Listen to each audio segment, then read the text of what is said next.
Where the future leads us behind. Fire will burn and never die. Looking through the eyes of a brand new life.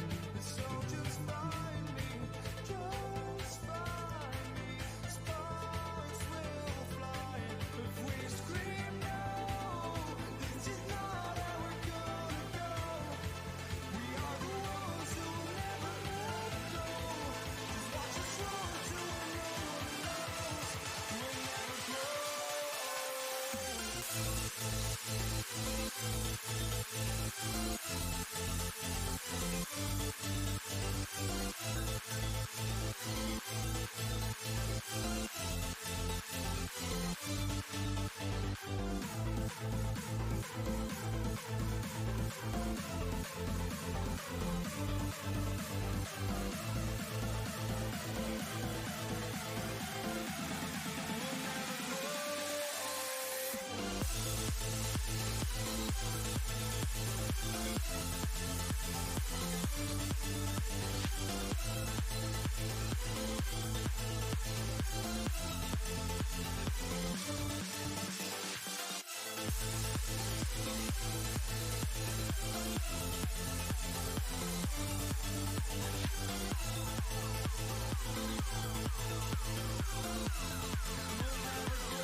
Brensky.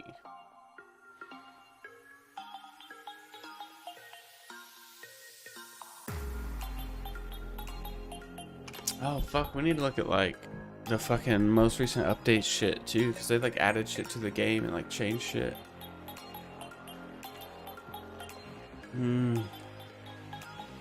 God damn. Sometimes I wish I smoked more weed.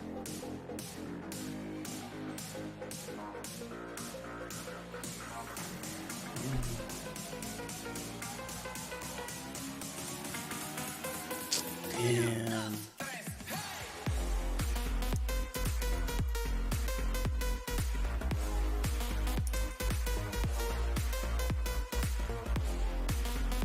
Dude, look at the tier list. All right. We got a lineup here. Oh shit, we actually have some shit to look at. Ah, are we D2? Are we gonna be some like fucking D2 Andes next week? D2R, I guess. Oh shit, is this about to happen?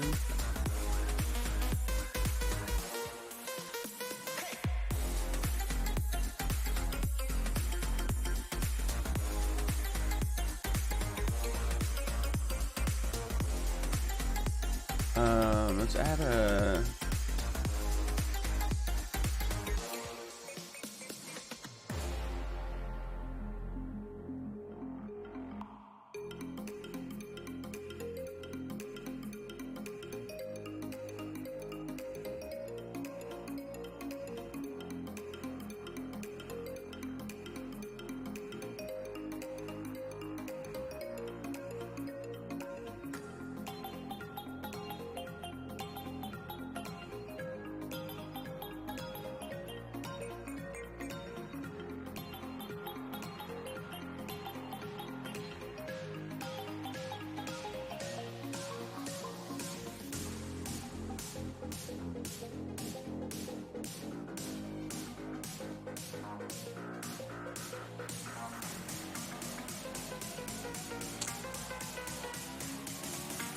Oh, fuck. Yo. Good morning. Good morning, everybody. Okay, remember, turn down the volume of the goddamn zooba-doop-doop. Let's go lo-fi. Okay, shit, what's up? So I have not been following... Oh shit, what does the full cam look like? Yo. Ooh, my mustache. Looking rough.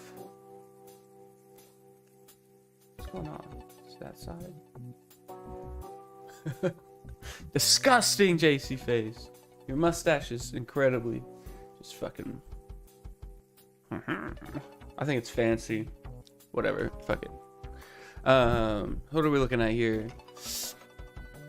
I've not been following along with the whole like D2R Diablo 2 Resurrected timeline. I didn't realize how fucking quick the ladder was restarting.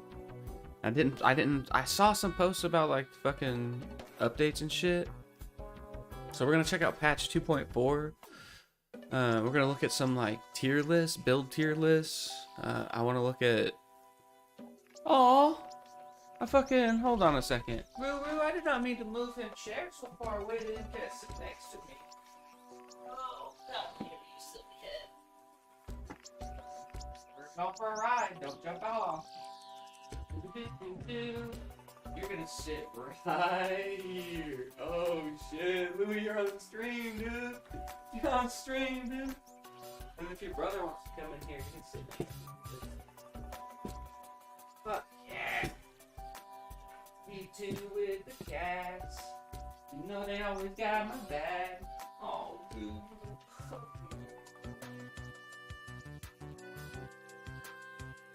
He's like, stop it. Not on camera, Dad. Stop. Don't be so lovey-dovey.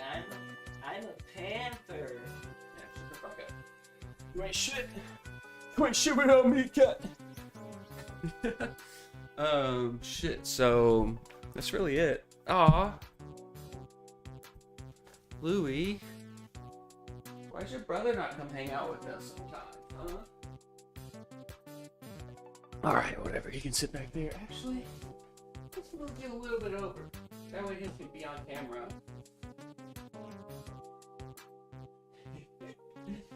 And not be hidden by my fat ass. Ugh. Maybe his brother would come in here if I put his bed up here. There, Lulu, now it's hangers out with dappers.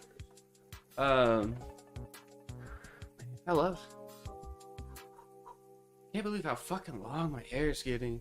And like, if you can't see my fucking breasts, but man, if I fucking, I feel like I'd be a fucking, I mean, I guess I am a sexy motherfucker, really.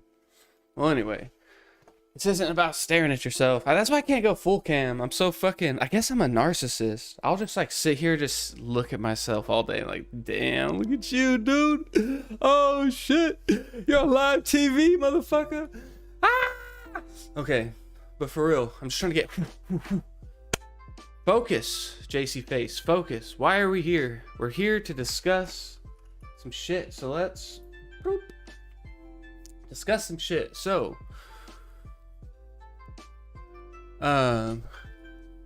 this was last night's YouTube queue. I didn't actually get to watch them all. It's 33 seconds. Let's watch it. Okay.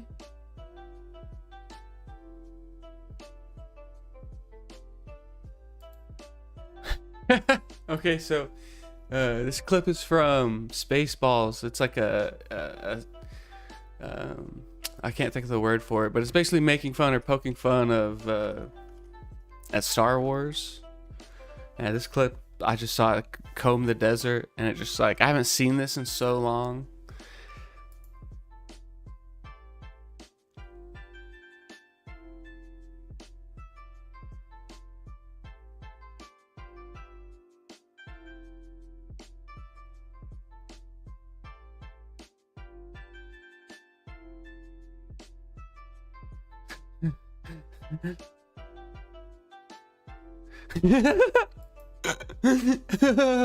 That was so good. We ain't found shit.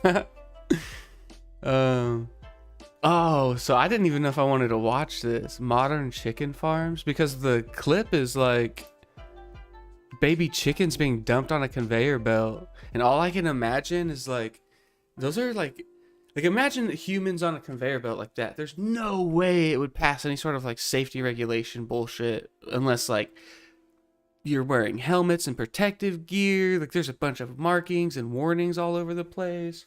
Like there's no way you just get the free ride in a fucking industrial conveyor belt, right? And it's like in my imagination, I'm like imagining all these like little chicken like heads, beaks, feet, wings getting like caught in all these mechanical parts as they're being like ripped along this fucking conveyor belt. and it's just like, I don't know if that's, I don't know if this is like an attempt to get you to stop eating chicken or what. What's up, easy to read name? Yo, welcome back. I'm just like rambling about the YouTube videos I was gonna watch yesterday. I queued up a bunch, and then I get shit like this. It's like, fuck, Moist Critical doing fart reviews. I don't get it. All right, anyway. Google News. Are we checking the news? Maybe take a quick peek just to make sure I'm not missing any like huge fucking things. The U.S. I keep fucking flashing my fucking name, so like I feel like everybody knows my name now, so I'm not too worried about it. I just hope that and like everybody knows I'm from Oklahoma City, because I keep doing that too. But I'm like always paranoid that like my fucking house address is gonna be showing up somewhere, and like no, please, not that anybody would see it, but like, fuck, all I need is some fucking crazy person figuring out my address, and then like shit getting weird. All right, we already clicked that link. So, April 28th. What is today? Pull up the ye old calendar here. Pictures. Oh, so I have a new logo. We haven't showcased the new logo yet. Do you guys want to check it out? We should fucking do it. Hold on. Let me pull that back up.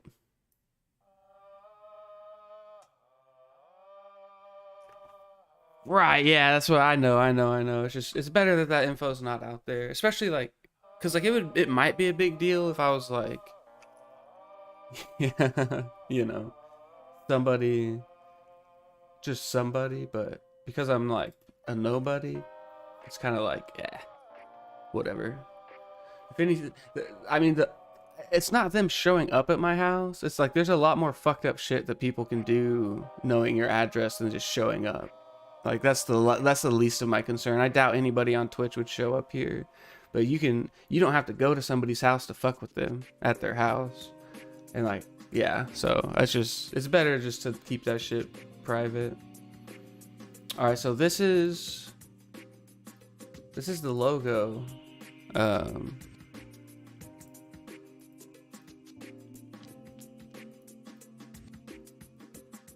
don't know why it's not letting me full screen. What is it, slideshow? I don't know. It's all right. It's cool. No, what the fuck? What was a slideshow? Thank God I don't have like nudes on here or some weird shit. That was my reindeer that I did for Christmas. That's good. I have this right now on the Discord, but I think I'm gonna do some tweaks to it. But the animator or the designer who made this for me, like I think I might commission them to do like some animations and shit too. But for now, I just don't have money to pay people to make me shit, so I'm just kind of chilling. Wait, did we lose? Hold on. Why would you have a slideshow full of nudes? What? I think you misunderstood what happened. I wouldn't have a slideshow full of nudes, but a random slideshow of all the pictures on my computer, if I had nudes on my computer, could possibly show nudes. I wouldn't necessarily have a slideshow full of nudes. What? It's kind of a leap there. I guess that's why you're confused. You thought I was making that leap. Like, no, what? Why would anybody have a slideshow of nudes on their computer? I do have a folder somewhere on my computer with pictures on it. Hardcore animal. Well, see, there's always a % chance, you know? Maybe people do. I let Pornhub store all my nudes, you know? I am the 1%. All right, so I guess we're gonna look at this Game Rant article about the delayed launch of Resurrected. Man, I wish this could be read to me, or should I read it out loud? Fuck. A seasonal competitive game mode. Competitive. I don't know how competitive Diablo 2 is gonna be. Even Resurrected. Like, as far as I remember, the old D2, it was like, you know, basically if you're not on a team and you're not racing for like actual like ladder positions and like have it all like planned out and you've been practicing for like the last 20 years, like all you're gonna do is ride a bot train to the end to the end of the game. Is what my experience has been with D2. It's like you don't actually get to play D2. Nobody does. Only like 10 people. Different room? No. Same room. Fuck, I feel like every other day I fucking fuck with the camera and it just moves angles and shit. But I did. You might not have been here when I moved the desk. So the desk used to be, I used to sit like this way. Or no, was it this way? No, I used to sit this way. Oh shit. So yeah, I used to sit facing that wall and the desk was like completely shifted around, but it made it so that that half of the room was completely unused. It's like literally just empty space on the other side of the desk. So I was like, oh fuck it, if I turn my desk into the corner, I could fucking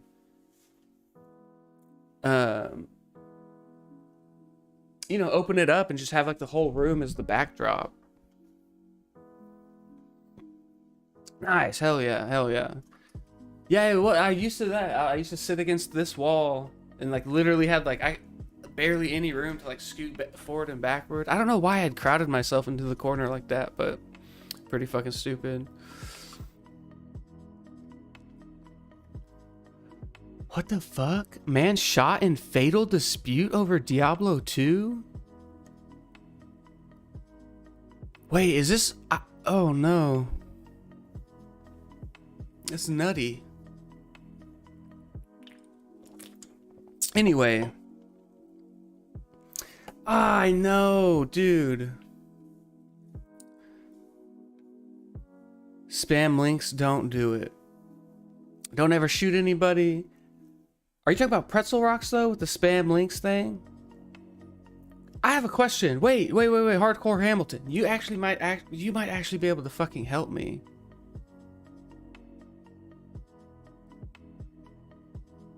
Oh yeah, don't. I don't know. Game Rant I think's trusty.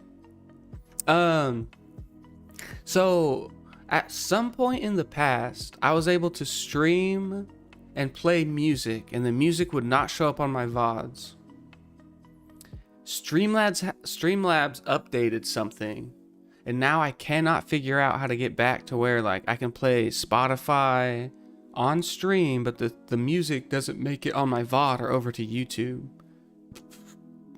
If you don't use, I use Streamlabs OBS instead of like regular OBS. So if you don't use Streamlabs OBS, you maybe can't. But, well, I know it's copyrighted, but like,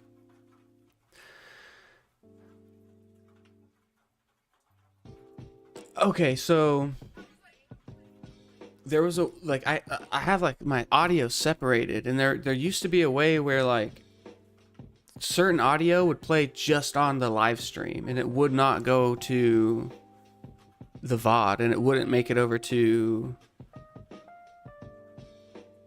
Dude, I've been following guides on the internet, trying to find things. Like, I found videos on YouTube that like show people clicking buttons, like options in Streamlabs OBS that fucking aren't there. Like, I go to the same spot and where it should be, like in the settings, it's just fucking not there. And like, it's like, are these people editing videos to make it look like they're able to do this? But then like, you look at any top streamer, you can go to their stream, and the music they're playing is like, there's no fucking way that like that music's allowed to be played. And it's like, are they not saving their I I don't remember. I thought it used to just be like settings, like you would have like there were multiple tracks you could pick from. Well, let me see if I can pull it up. Hold on. So I guess, I mean, you guys see all this shit anyway.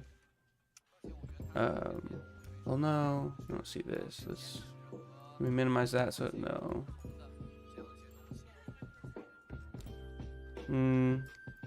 Well, fuck it. Like, it's just, it used to be like a track setup where like there were certain tracks that would go one place and other tracks that would go another place, and as long as you didn't have Spotify on your like VOD track, which VOD track is what they call it. I've never, like, when I was doing it, there wasn't a setting called VOD track, and like the idea of it being a VOD track was like just like it's the label it got because it was the track that went to your a playlist per scene.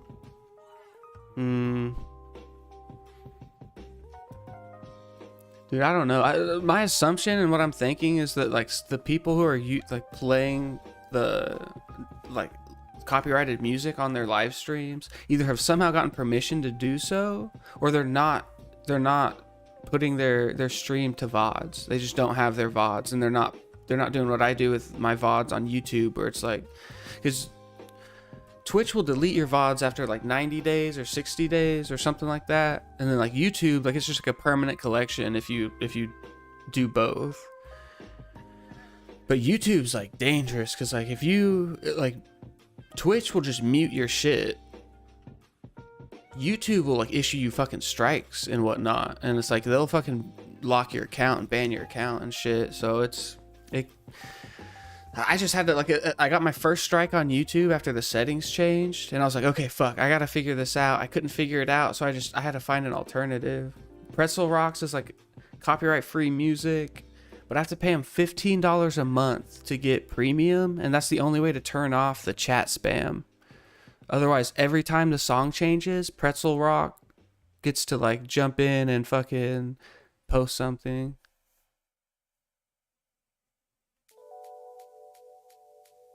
Dude, it was straight up just random music in the background.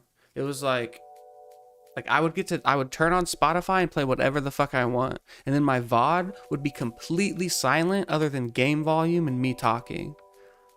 But the live stream would have the Spotify music.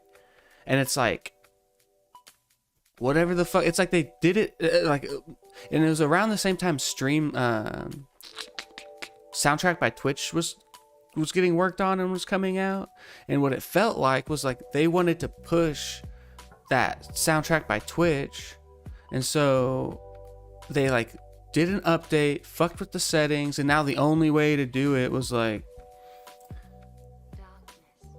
I didn't know if you had already known it. I don't want you to like spend a bunch of time trying to figure it out for me, because I've honestly, dude, I've spent like at this point probably like 4 to 5 hours over like 3 weeks trolling forums, like watching video after video after video, finding like similar related videos, and even watching those just to see if like the same options are there that other people are getting. And it's like, I don't understand why I don't have the option. I don't understand. But anyway, if you do end up finding it out or whatever, check it out, and like I'll love you forever, bro. I don't know. I feel like not only is the chat spam annoying, but like the song selection is kind of whack. Like these aren't songs that I would like if this shit came on the radio, I'd be changing the station, and I'm like forcing my viewers to listen to this bullshit just because it's recommended that there be music, because in cases where there's like silence, at least it's not dead silence. There's like a little bit of just like audio going on in the background. Which I guess people aren't showing up here to jam out to fucking Pretzel Rock, right? I could probably just turn it down like so low. Like people can barely hear it. Just like 1% it. No, you can't even. It's barely blipping on the radar there. There. It's just like it's something to like stop it from being dead silent. But I'd rather it be like Snoop Dogg or Fuck, I've been loving this song called Good For You by this girl, Olivia Rodrigo. I fucking listened to it probably like 30 times last week. And that's probably under evaluating how many times I actually heard it. Hell yeah. Dude. Well, I'll talk to you about that later. I'll send you a DM or something. But there's something I need to figure out about something. So I don't really want to read all of this. I wonder if I can like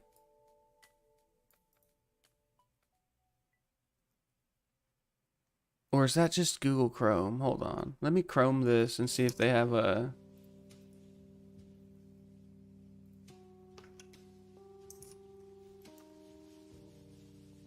text-to-speech thing. No, they don't. What is it that does that? I'll read it. The launch of the ladder for Diablo 2 has been anxiously awaited since the ARPG was released 6 months ago. It's actually funny because the delay on the ladder and them not giving like a timeline for it. Basically, they said we're not even going to worry about the ladder until these crashes and like the server crashes and disconnects stop, get fixed or resolved. And it was just like didn't seem like that was going to happen anytime soon. It not only offers an exciting reason for Diablo 2 resurrected players to play once more, like me. I'm a fucking D2R Andy just because it's a thing. But it delivers the first new content and balance changes the game has received in a very long time. That's what's cool. And we're going to be looking at some of those changes today as well. To be clear, Diablo 2 Resurrected's ladder and patch 2.4 never had an official release date. Again, a lot of the reasons why people got kind of like... It's like we were all working towards prepping for like the first ladder, and then like there was just... it seemed like there could possibly be an infinite amount of time to work on that. So I definitely separated myself from the game and started doing other shit. PTR updated content in March, with many players believing a full release would arrive in a matter of weeks. That didn't happen. Upcoming content patch 2.4. I think a lot of people thought it would release then too. April 28th. Okay. It's good shit, good shit. Hold on, let me check this from the girlfriend. I sent her some fucking TikToks and Instagram shit I was seeing this morning. Blizzard does apologize for the decision to delay Diablo 2 D2R. Okay, this is not what I thought it was going to be. Cool, okay, so we know it's on the 28th. We know it's slightly delayed. Diablo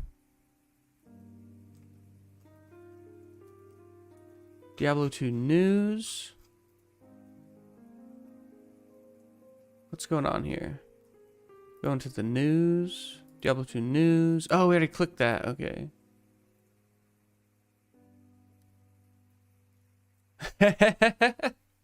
Hell yeah. No, I feel it's too dangerous when she's at work to send any sort of loving messages like that.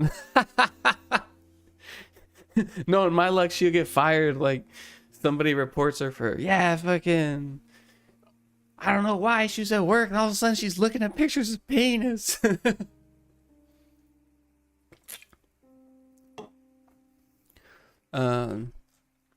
Okay, so 2.3 coming soon. Patch is now live. Let's see if this is like the patch notes.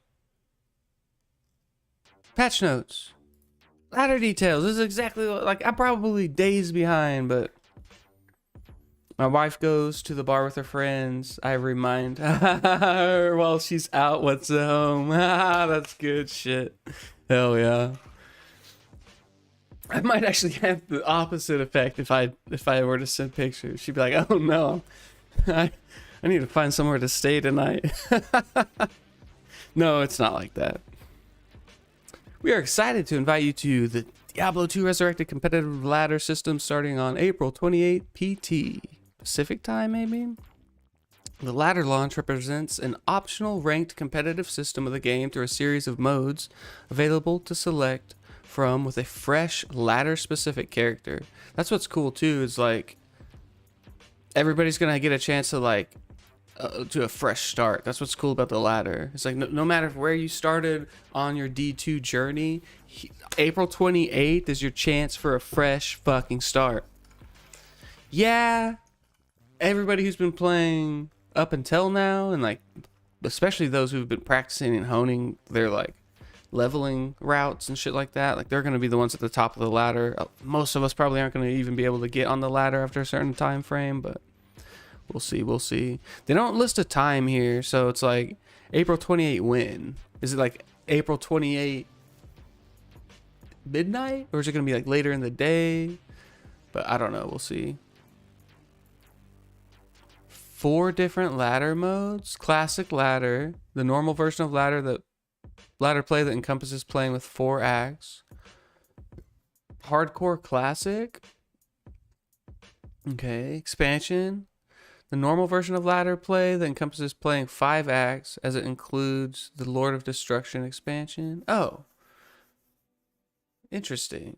It seems weird that, because Diablo 2 Resurrected didn't actually get an expansion release. It just came with all 5 acts. So that makes it...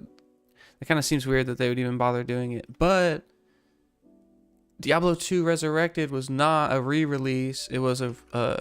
what you gonna call it? It's like... They're trying to just keep it the same game, right? But like better visually. I mean, but then they're going as far as like doing balance changes and adding shit to the game. So it's like, well, no, they're not.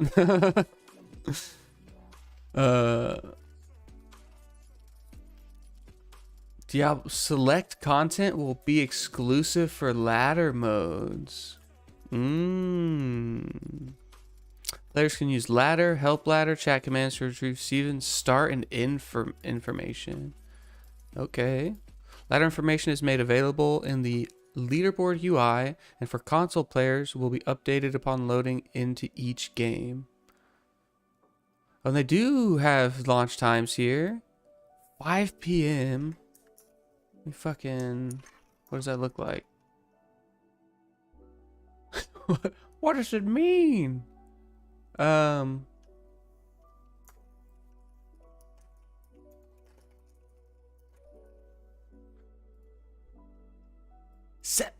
that actually is fucking perfect for me. Oh my god. I can actually fucking be there at damn, like I get off at 5, so I could be home and like trying to get in queue, like get in queue and shit. But here's my fear, is like day 1 of ladder launch is gonna be like a fucking 5-hour queue stream, and then like it's gonna be like midnight, and I'm gonna be like, it's midnight, I just got in the game, what do I do? Like I just sat in queue for 5 hours. Oh no. It's not gonna be like that. It's not gonna be like that. It's not gonna be like that. The hype around this probably isn't big enough for it to be like that. Once a season ends, you will have until the start of the season after to retrieve items from your seasonal ladder shared stash tab to bring to your normal online play. Oh, so it's the season specific items are going to be locked to your season character until your the season ends, and then you'll have a little bit of time. Wait. You have until the start of the season after next. Damn, they give you an entire fucking season to collect your shit. Any items not retrieved will be lost forever. Oof. Don't forget to retrieve your items. The Infernal Race Ladder Showcase. In celebration of the first ladder season for Diablo 2 Resurrected, we will be hosting a special broadcast and competition between fan favorite content creators from North America, Australia, and Korea as they work together and against each other to race to the top of the ladder leaderboards. The Infernal Race will be broadcasted on the official Diablo and the Diablo Korea Twitch channels beginning at the start of the ladder season at 5 p.m. March 31st. Oh, it's a lot. That's March. Damn,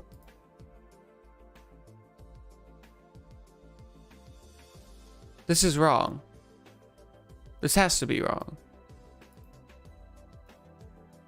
This is old. This is real. April 28th. The Infernal race will be broadcast at the start of the latter season.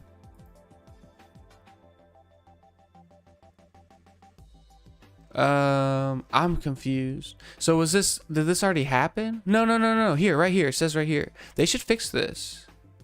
This is confusing. This makes me think that this already happened and I missed it. So this was the official first release date, and that's why what it got moved from. They moved it back an entire month almost. Interesting. Okay, well that's fine.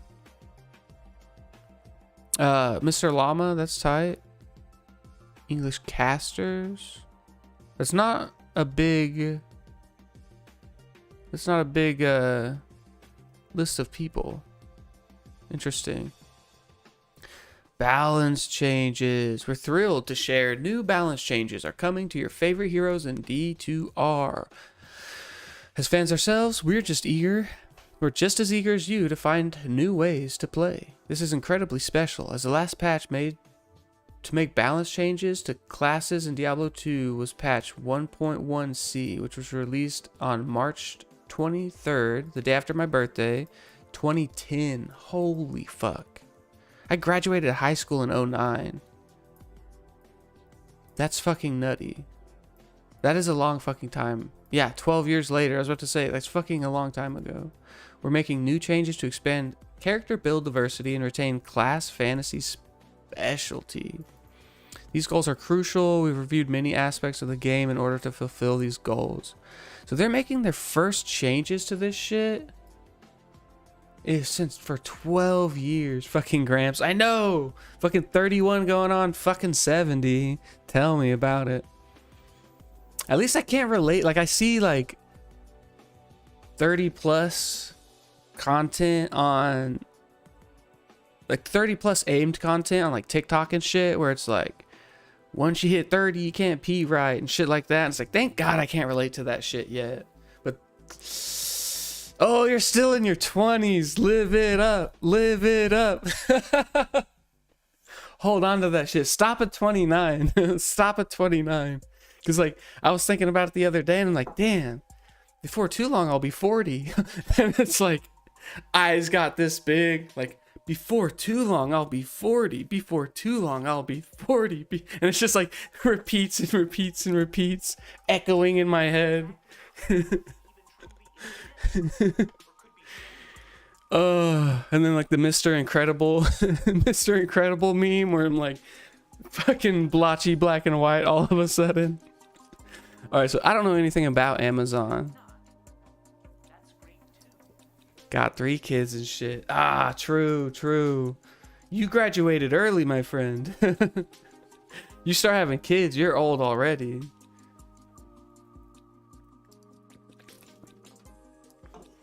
Yeah, you gave up your 20s for being a parent, so, which, not, I say it like that because I don't have kids, so I have obviously my own beliefs on it and whatnot, but,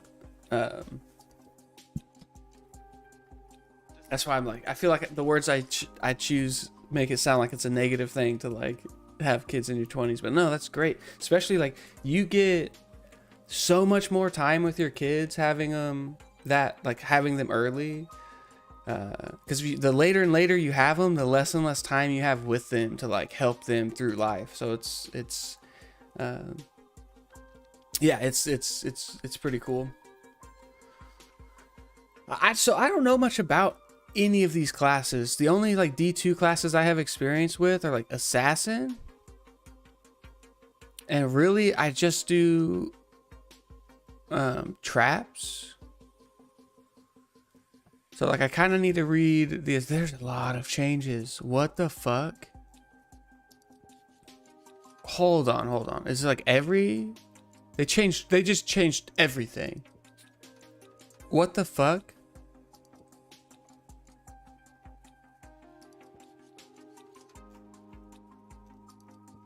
Wait.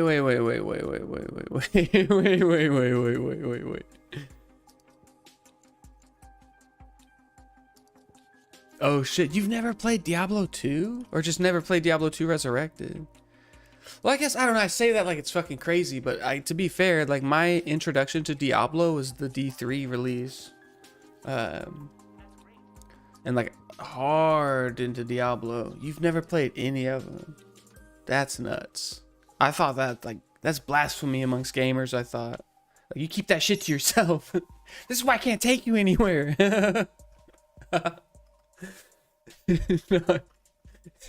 You're embarrassing me in front of my friends.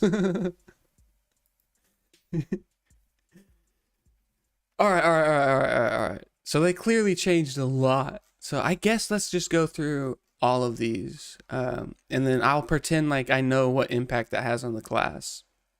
And then if I do know what impact it has, I'll like, yeah, I actually know this shit. That'll be my thing. If I say, yeah, I actually know this shit, you can trust 100% that I know at least 20% of what I'm saying is accurate. And those are statistics you can count on. You're 100% able to count on my 20% information accuracy rating. Okay. Javelin and spear skill. So Javazon, what's happening? This skill is now an uninterruptible attack buff. Attack rating modification has been removed. This skill will now always hit the target.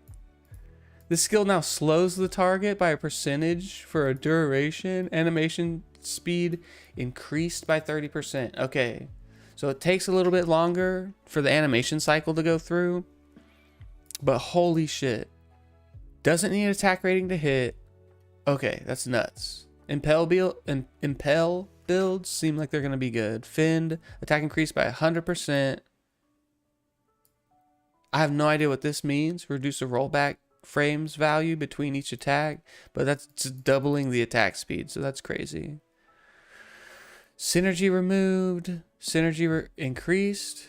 So removed one synergy. So it's just like allowing you to like min-max your build a little better. You don't have to go into Lightning Fury. They've moved it into Charge Bolt, or Lightning Bolt, Charge Strike, and Lightning Strike.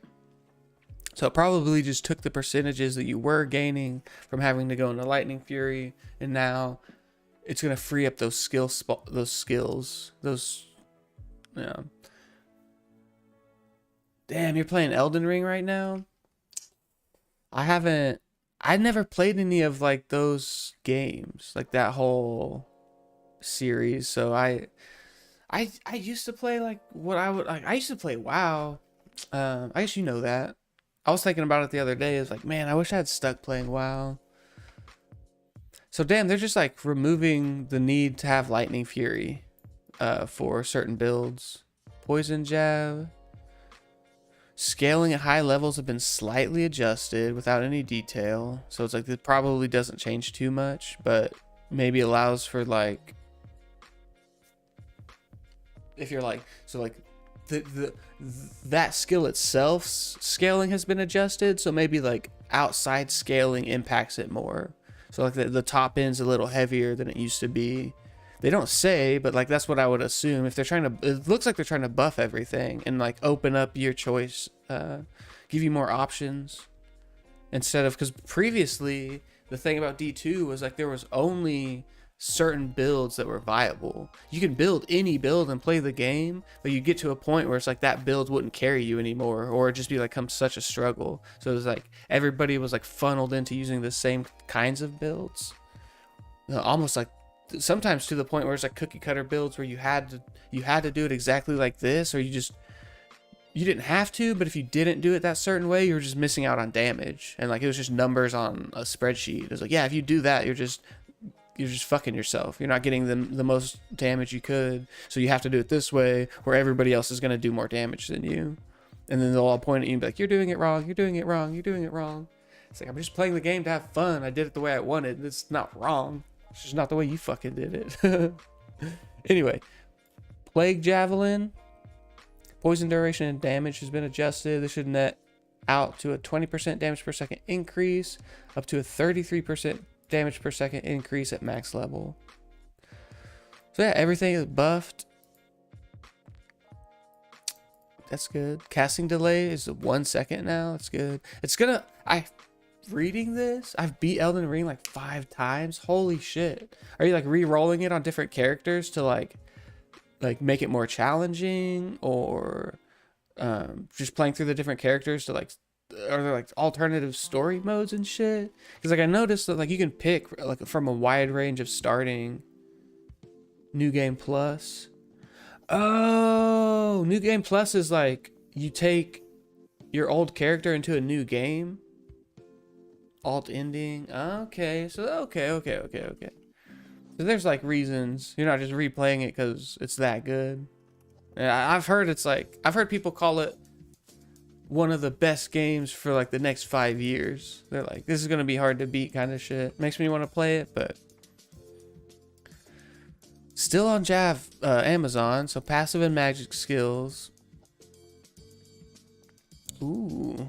Have you done any of the PvP shit where you get to like... No, maybe like 5 days. I know, it's funny because like everybody... Like, I feel like games don't hit like they used to. Like, you used to have games that would come out and then like it would be like the ruling game for like at least a year or more. Like, a good example for me, I guess, would be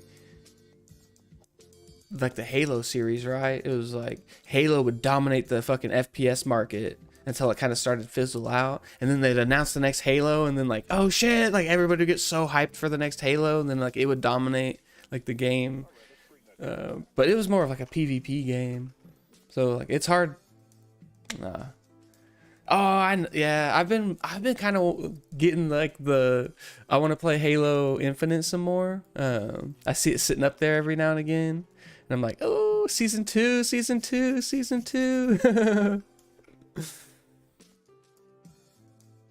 Oh, re-download. Was that Master Chief Collection? I think I have the Master Chief Collection. Hold on.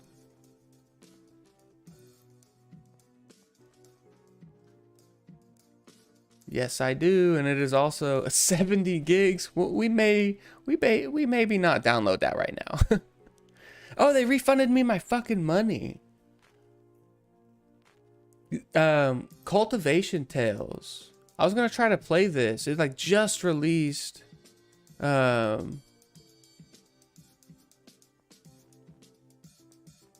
just released the game, and look, oh, temporarily closed purchase and refund. Yeah, because it was fucking garbage. It wouldn't even let you play the game.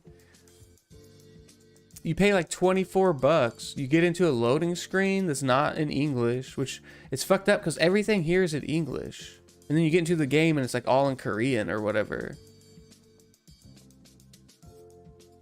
And yeah, so I was like, I tried it over and over again. It just kept giving me errors. I was like, I'm refunding this, and I'll maybe re-get it if it's like a thing. But 35% skill radius. I don't know what Inner Sight does, but depending on what that does, that could be like huge.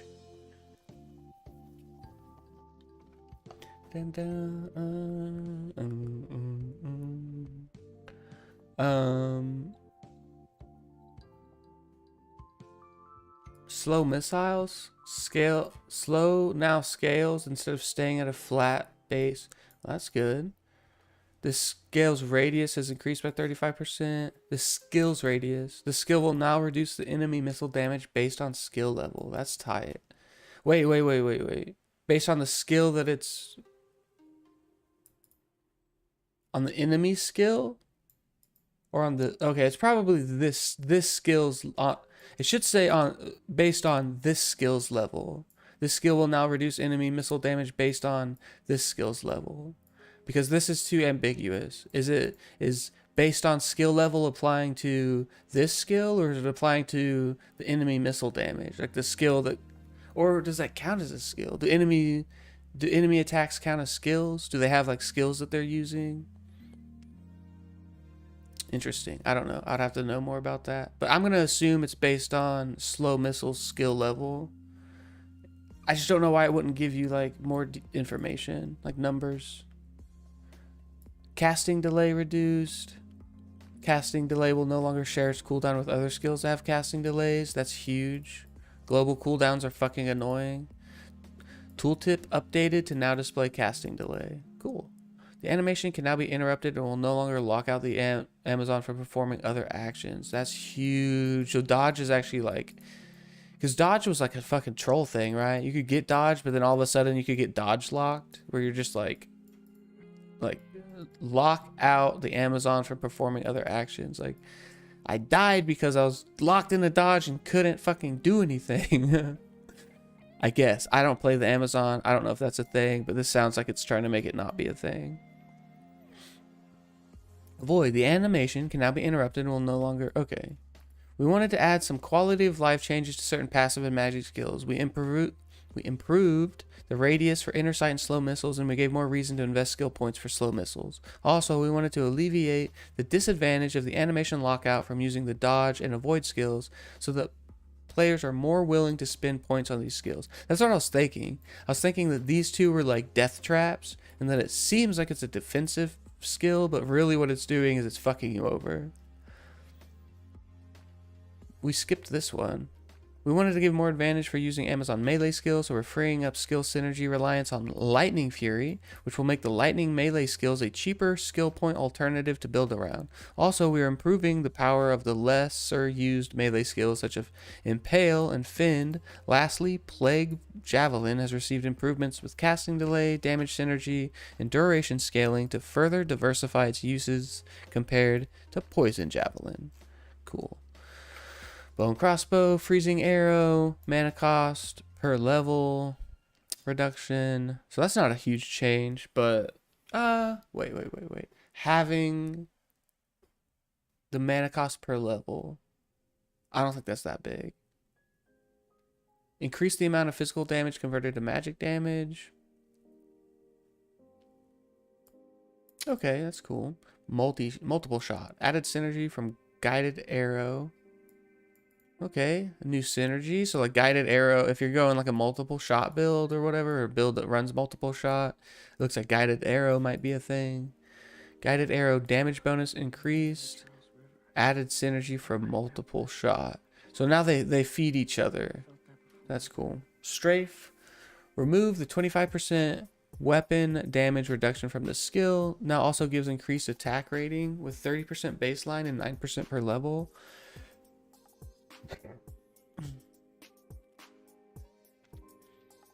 Added 5% physical damage per level with multiple shots. So like strafe, these three are now like hella synergistic, right? If you're doing a strafe build, you're going to be doing multi-shot, guided arrow. Fire arrow no longer increases mana, just whatever it starts at, that's what it does. Interesting. Damage scaling increased by about 50% for higher skill levels.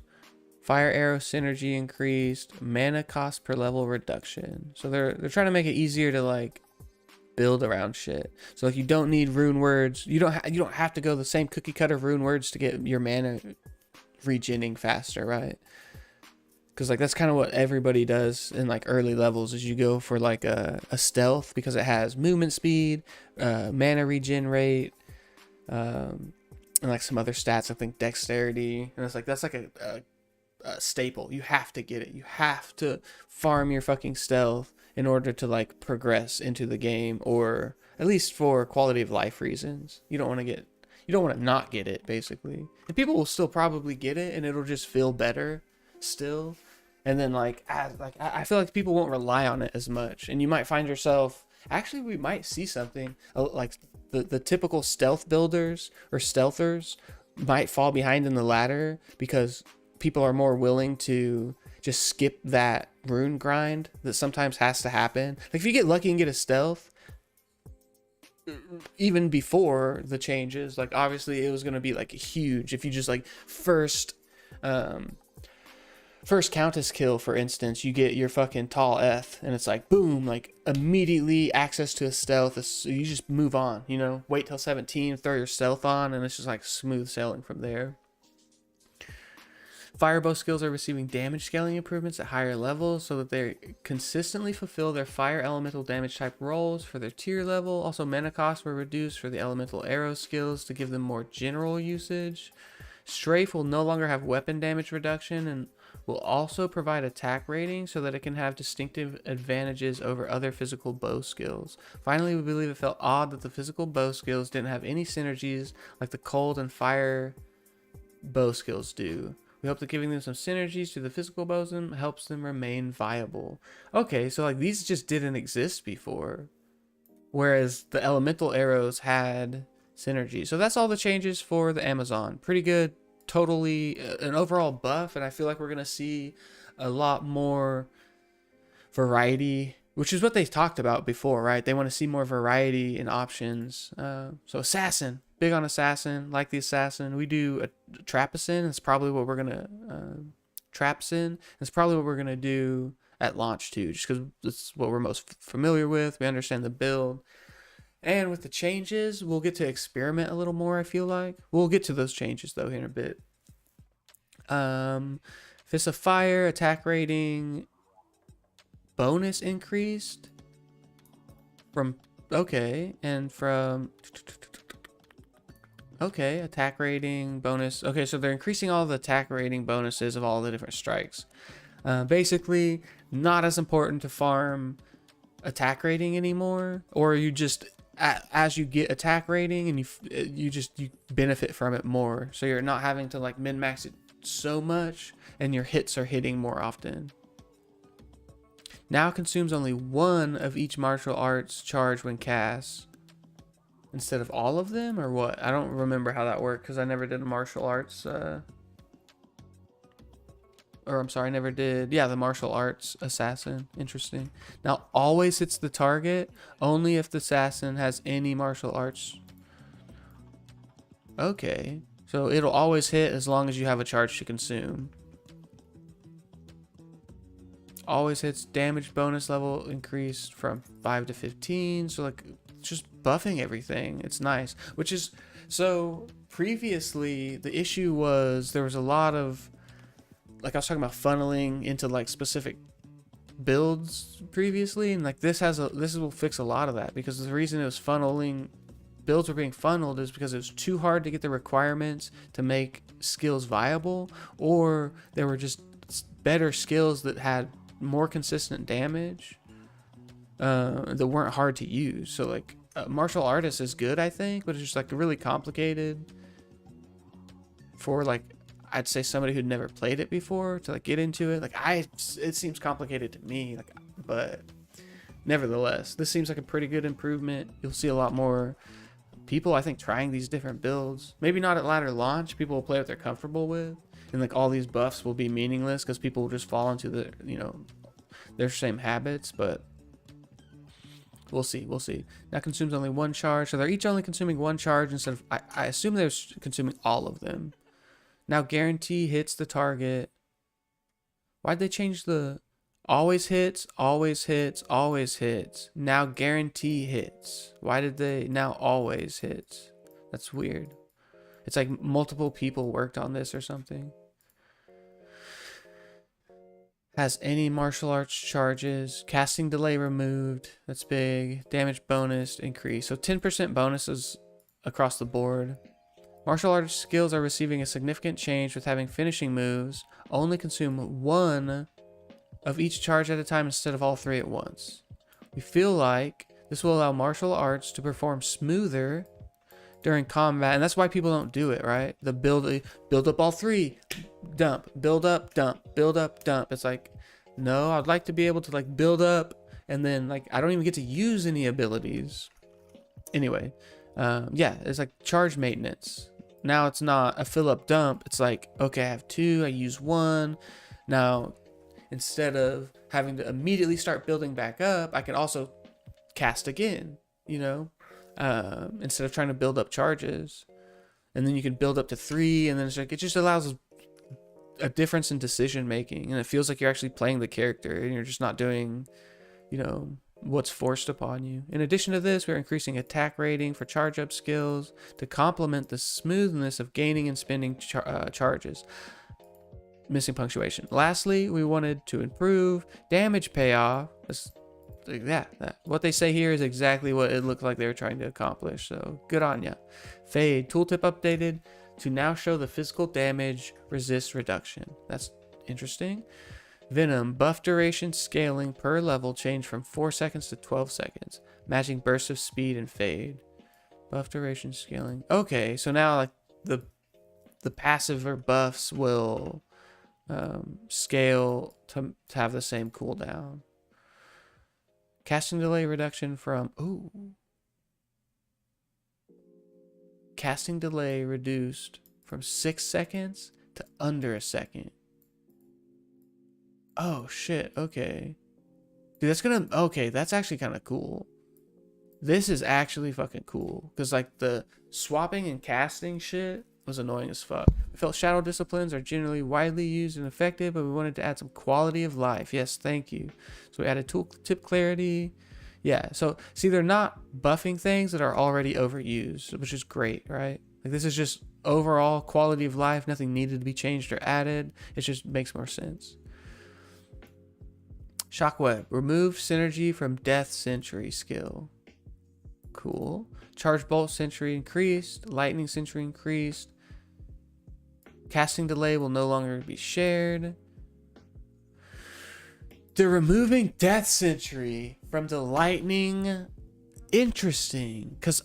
Interesting. So what? Okay. Fire Blast, Death Sentry. So they're just like, they don't want you to have to get Death Sentry. Like, that's so fucking crazy. So they're like really trying to like, so traps are going to be a completely different thing. I'm going to have to relearn or like come up with my own build for those. Removing Death Sentry synergy and then moving those to like their previously, like their other, just removing Death Sentry synergy and moving them to other synergies that exist. Increased.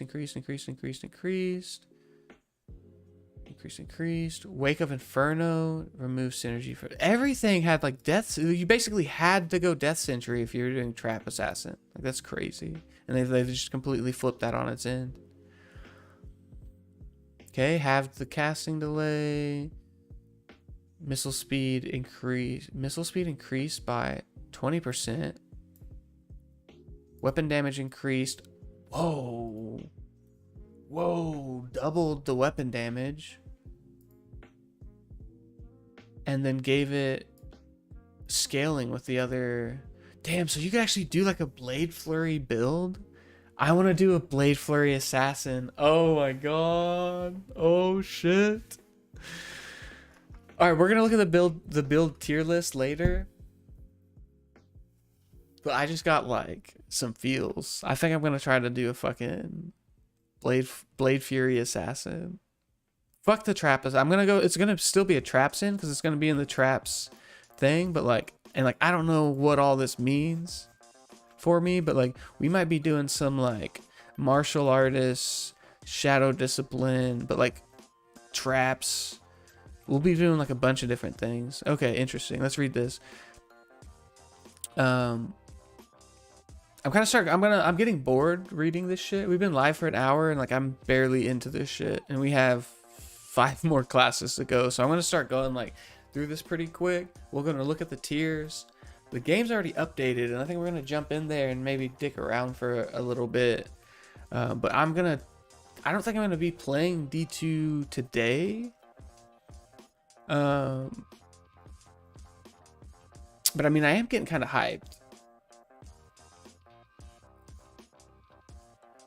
I'm not gonna lie, I am getting kind of hyped. So today I have plans with a girlfriend. After she gets off work, we're gonna go see my niece at her place of work. Actually, I need to text her.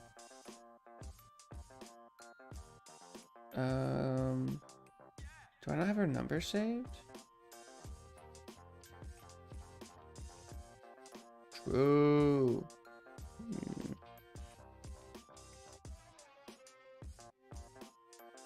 Bum. And then I'm gonna go buy some new shoes at the mall, and she needs some new like underwear or some shit, undergarments. So we're gonna go do that. I was gonna go to the mall this morning, but I don't do public places very well. I think I have social anxiety or whatever. I think I might even be like on a spectrum of some sort, but regardless, yeah, I don't want to go out into public. It's fine. Like, I just don't interact with people when I'm out, and I get like in my head a lot. And then like if I get too worked up or start getting too like uncomfortable, I'll just leave where like whatever place I'm at. Like, I've actually just walked out of grocery stores before, like literally like park my cart with groceries in it in an aisle and just fucking left because like my hands were clammy and I'm like so fucking graphics are trash anyway. And the NPCs out there are poop for dialogue. Oh, haha! I was like totally didn't get what you were saying at first, and now that it's clicked, it's like exactly fuck that. Like, I want my 4K. No.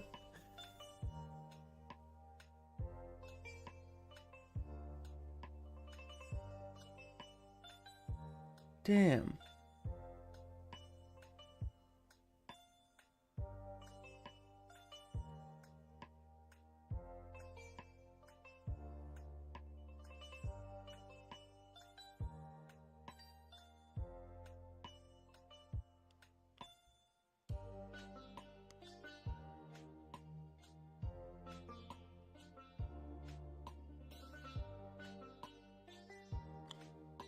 Dun, dun, dun. Maybe, okay, well, we're not gonna go get coffee now. So maybe we're just going to the mall then. Well, we still go get coffee, but my niece actually, she said, funny story. I traded shifts with somebody, went into work, and they basically said they didn't need me, so they sent me home. So I'm not working today. It's like, oh, well, then we're not gonna come get coffee from you.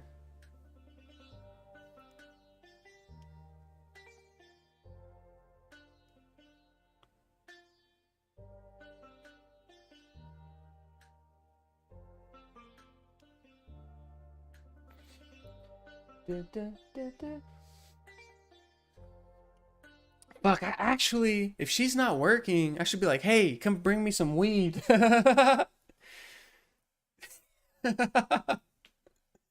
Bring me a blunt. Nah, because then she'll want to fucking hang out and smoke with me. Nah, I'm on stream, bitch.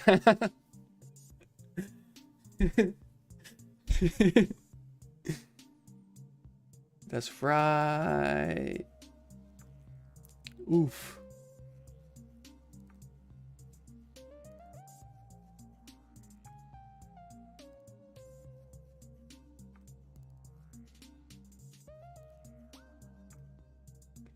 Dun, dun, dun. And then it turns out Sundays and Mondays are her day off, so we can't even fucking go tomorrow.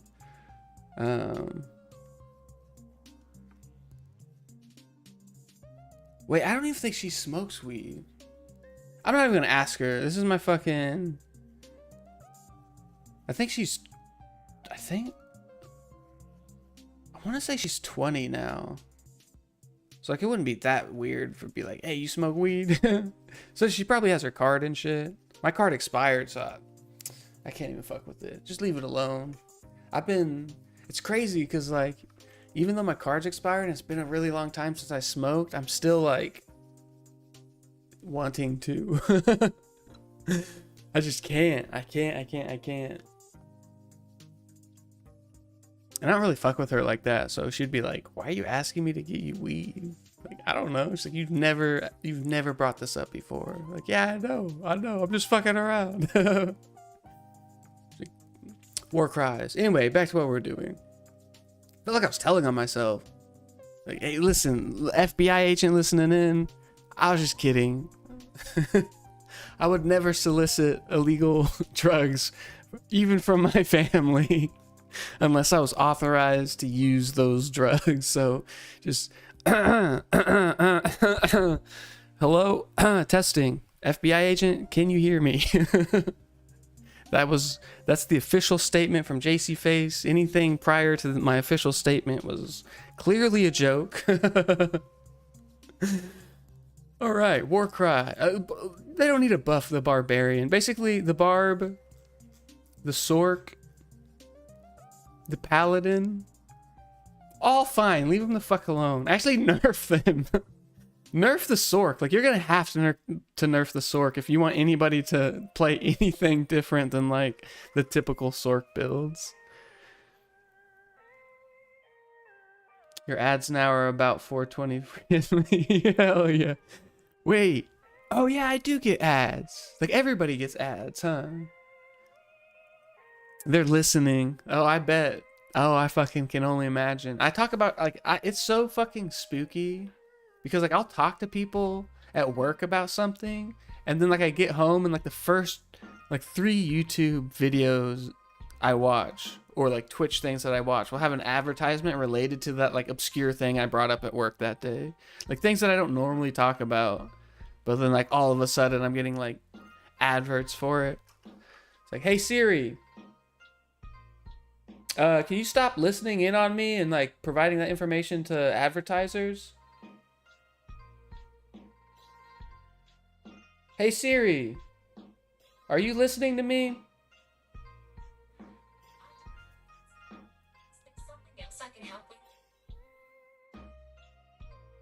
No, you're good. See you later, Siri. So polite. Your FBI agent about to send you deals. Displays radius, display radius, display radius. Now you know. Okay, yeah. So that was funny because, like, that was a thing for barbs, Warcry barbs. Oh shit! Oh no! That's funny, dude. I went to the dentist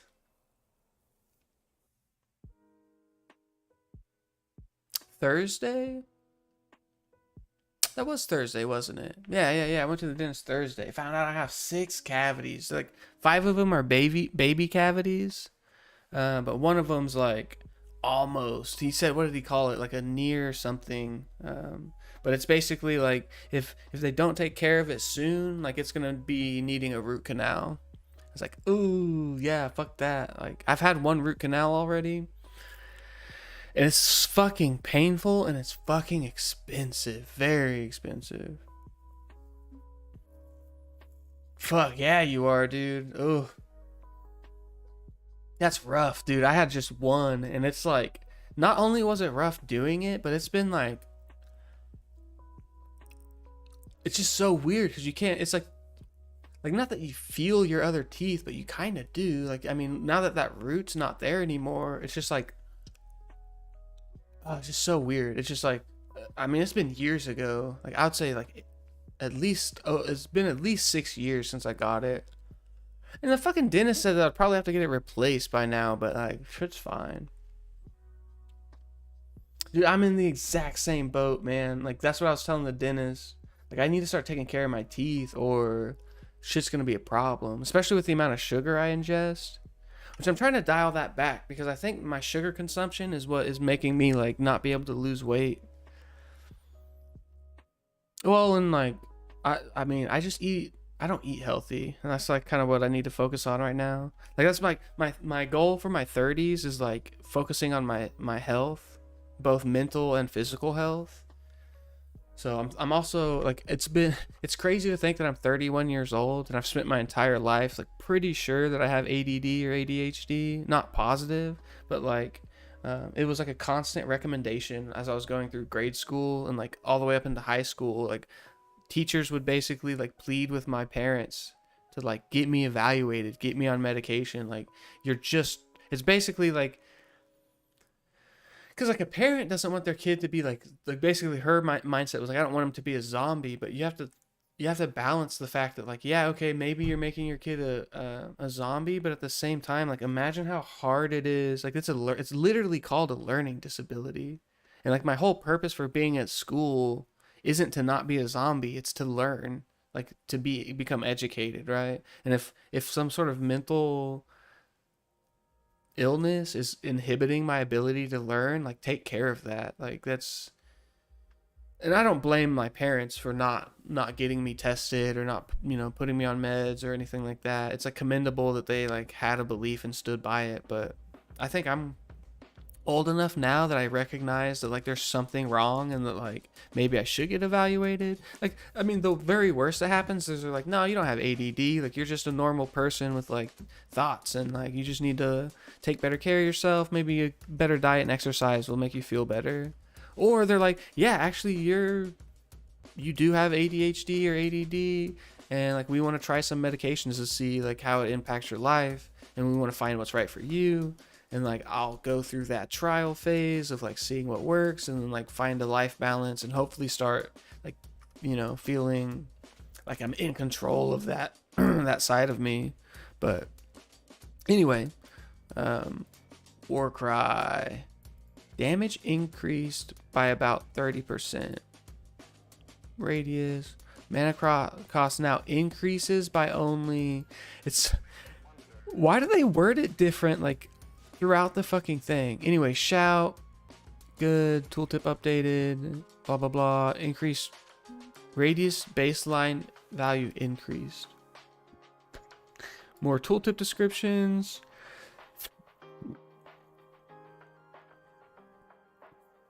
Warcry is effective at higher difficulties.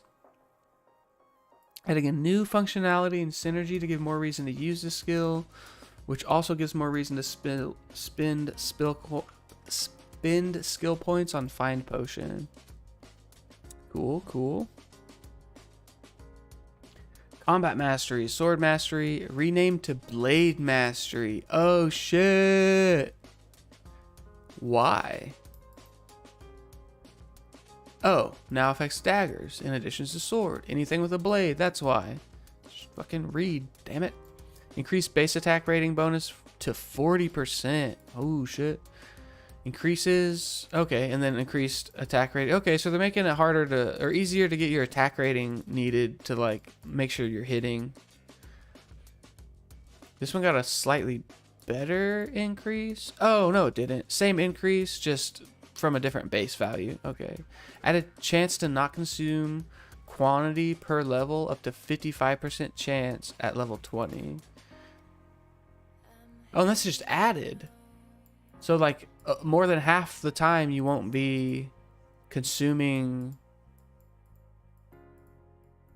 your projectile. So that's cool. Critical strikes with throwing weapons now replenish quantity. That's fucking dope. And damn, so throwing got buffed. Barbarians run out of throwing weapon quantity far too quickly. Adding chances to not consume as well as chance to replenish will allow a throwing barb to be viable without having to return to town frequently. Yeah, I've never played barb, but I imagine if you're having to like constantly go back to town to replenish your throwing shit, it's like, no thanks, rather not. When targeting an enemy with Whirlwind, the Barbarian will move to the initial position of the enemy. It will not track them as they move.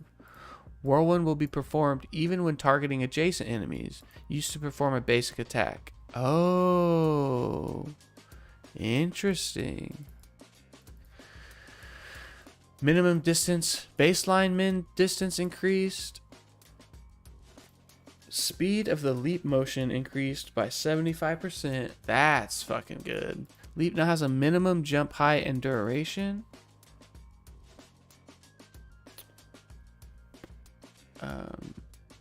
I'm not familiar with leap, so I really have no idea what that's doing. Better lock it down or I'll start calling you and waking you up to work out. Oh shit.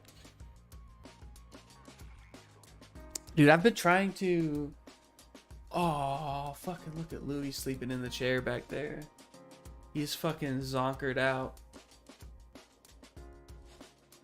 I want to go pet him, but it'll wake him up, so I'm going to leave him alone, but... He's just a little fucking furball back there. Oh. He loves hanging out with me. He used to fucking hate me, but... Now, my girlfriend thinks he likes me more than... He likes her, which is funny.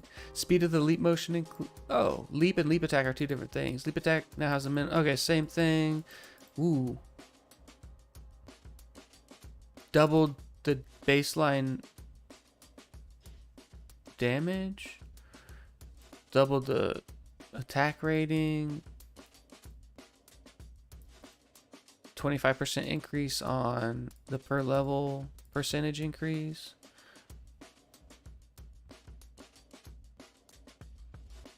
Oh, now deals extra physical damage to surrounding enemies within the range. There's like a leap slam attack.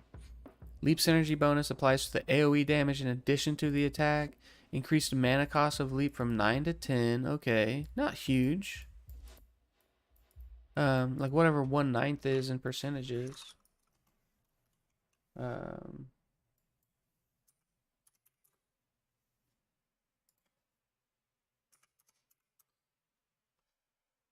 11%. 11/11 make a wish. Oh, that's cool. Leap attack has received a lot of changes. Increased movement speed, smoother trajectories, improved controls, and increased attack rating and damage. Perhaps the biggest change is that leap attack now deals AoE damage to surrounding enemies when landing. That gives the Barbarian a strong multi-target skill as early as level 18. This damage does not scale with your weapon, so it's perfect for leveling up a Barbarian in normal and nightmare difficulties. The AoE damage won't make as much of an impact on Hell difficulty, but the leap attack's primary attack and mobility will remain valuable.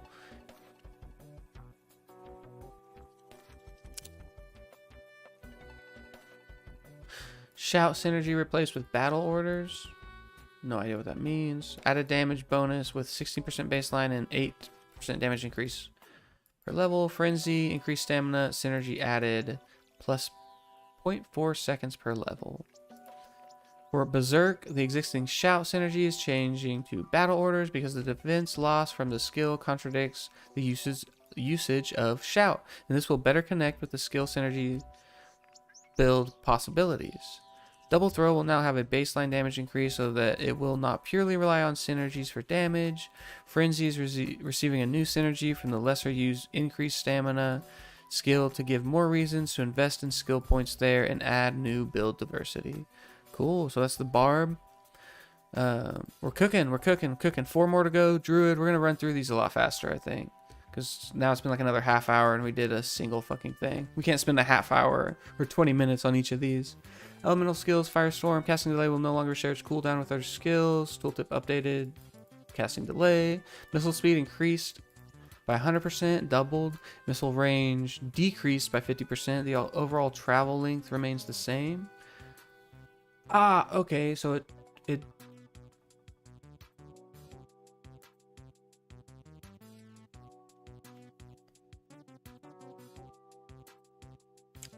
whatever, I don't get that. Tooltip updated now to display casting delay, volcano synergy increased. Fissure, casting delay will no longer share its cooldown. Molten boulder synergy increased. Tooltip, cooldown, or casting delay. Physical damage significantly increased for Armageddon. Tooltip now displays physical damage. Volcano synergy changed to increase physical damage instead of fire damage, and increased from 14 to 18%. Removed the Hurricane skill requirement, so you no longer need Hurricane to get Armageddon. That might be huge. Increase the missile damage radius by 33%. From 3 to 4. Makes sense. Increase the missile drop rate by about 30%. From about 3 per second to about 4. Remove synergy from Hurricane. Added damage and level scaling by about 100%. Controls are updated so that the skill now casts in freeform and no longer locks onto one target at a time.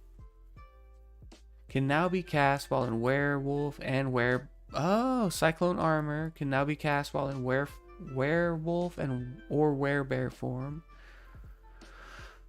Twister, damage scaling increased 50%. Arctic Blast synergy added, 20% stun duration per level. Interesting. Hurricane, casting delay removed, blah blah blah. With the casting delay changes, Druid Fire skills are generally going to be more widely used. In addition, we are increasing the physical damage scaling for fire skills to be a reliable alternative damage source. We felt that Arctic Blast is generally lacking power, so we are increasing the damage scaling, reducing the synergy requirements to free up skill points, and improving the general player controls to allow for smoother freeform targeting. In addition, we wanted to complement the Arctic Blast changes with improvements to Twister to add more possibilities. Lastly, we're allowing shapeshift forms to catch each of the elemental buff skills to avoid the current hassle of having to change forms to continuously maintain these active buffs. Werewolf now uses the new attack speed calculation that was originally introduced into the PTR. I don't know about that. Raised werewolf attack speed cap from plus 75% to plus 150%. Casting delays, attack rating bonus per level. Poison creeper synergy increased by 2% for rabies. Fury attack rating increase bonus per level. Attack speed increased by 40%. Interesting. Werebear, new calculation, up to speed. Base defense value increased. Interesting. Defense bonus per level increased. That's big. These are big changes. Cannot be interrupted while performing attacks or skills. That's huge. Werebear is going to be OP. Maul now grants 3% attack speed per charge. Cool. Damage bonus increased 10%. Attack rating bonus increased 20%. And then also an additional 5% per level on top of the old 10%. Tooltip stun value will now properly cap at 10 seconds, which follows the core game stun duration cap. So you can only stun anything ever for a max of 10 seconds. Maul synergy increased by double for Shockwave. Fire Claws. We've debated on the best way to bring shapeshifting druids forward. Both forms use a new attack speed calculations that allows more weapons to be used effectively and properly incentivizes increased attack speed gear. With the improved Fury, the werewolf can reach even faster attack speeds than it could previously. As for Werebear, we want to deliver on the fantasy of a powerful, unstoppable killing machine. We've introduced uninterruptible attacks and skills, as well as increased damage and defense. While this will change the way players have played the Werebear in the past, we feel like it is more in line with the intended fantasy. For players who loved their fast Werebear builds, we added attack speed bonuses to Maul, but we will also hope the new Werewolf changes will offer them the same style of play as it is now the faster form. Very cool. Summoning skills. General druids can now have spirit wolves, dire wolves, and bears all summon at the same time. Dope. Summoning druids. Buff. Huge buff. Oak Sage. Min life, max life values are averaged to always be the same. Accurate to the tooltip. Physical damage resist and normal difficulty increased to 25% from 0. 100%. Oh, wait. Physical damage resist in Nightmare reduced from 100% to 25%. Physical damage resist in Hell difficulty increased from 0 to 25%. So previously, Oak Sage only gave you a physical damage resist bonus in Nightmare. And then in all other places, it didn't give any?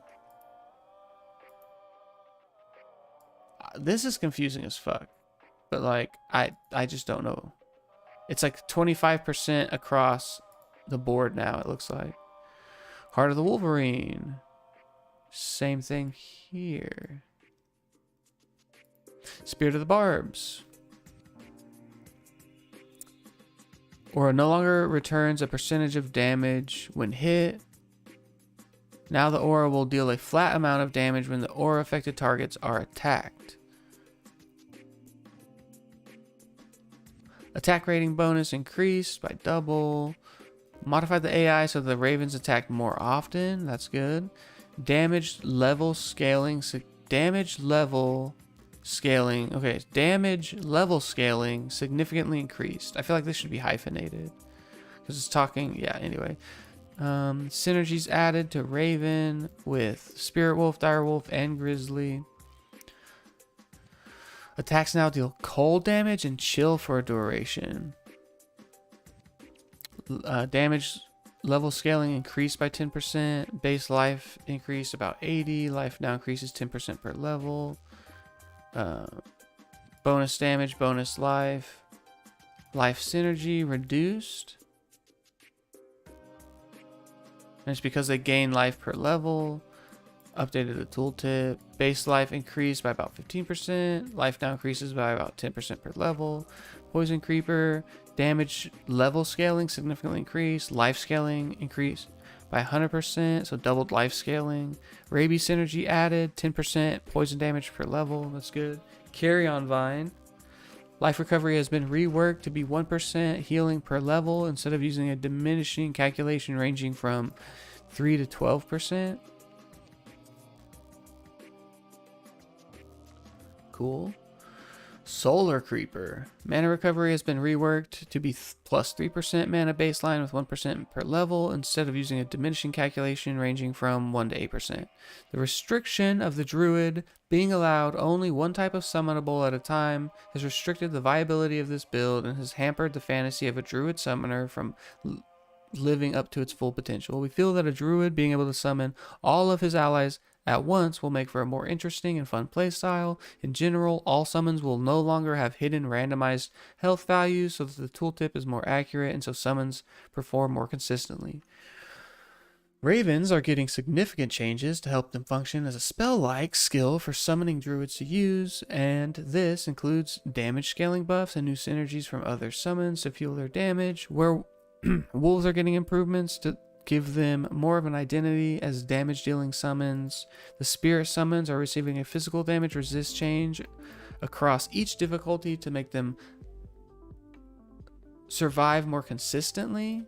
Spirit of the Barbs. Oh, so it's not okay. Spirit of the Barbs is receiving changes to thorns to make it a more reliable source of damage. Lastly, each of the creeper summons are receiving improvements to give more reason to invest in skill points and to have them perform at higher levels.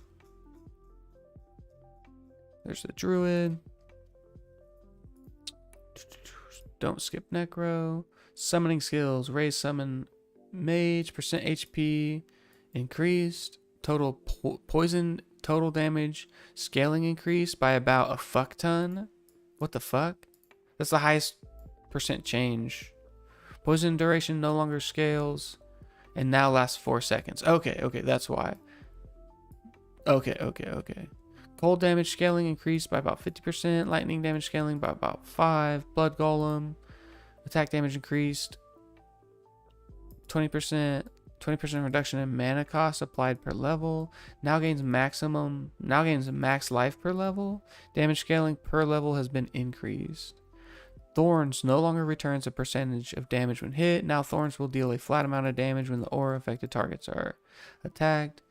20% reduction in mana cost applied per level. Holy Fire damage increased by an average of 50%. Fire attack damage increased by an average of 30%. Fixed a bug which caused the Fire Golem's Holy Fire damage max value to display as half of its true value. Crazy. We saw a good opportunity to improve lesser used summons for the Necromancers. Skeletal mages have received significant damage scaling improvements so that their elemental damage values are more consistent. This means that cold damage is more effective but still slightly weaker than fire damage because of its chill utility, and poison damage is much more reliable with a fixed duration and better damage scaling. Blood Golem and Fire Golem are receiving damage improvements to make them more competitive with the other golems. For Iron Golem, we are changing the Thorns aura to deal more reliable damage to improve its source of effectiveness. See Paladin changes below for more details. I don't know if I want to do that. Bone and Poison. Damage absorbed per level increased by 50%. Teeth synergy increased for Bone Spear. So 1% increase to all of the different Bone Spear synergies. 2% increase to all the Bone Spear synergies. Bone skills are generally well performing, but we saw an opportunity to improve synergy bonuses to better scale in the late game and to make their heavier skill point investment more valuable. Additionally, Bone Armor is receiving a better damage absorb scaling to make it more rewarding to spend points on the skill itself instead of relying too heavily on its synergies.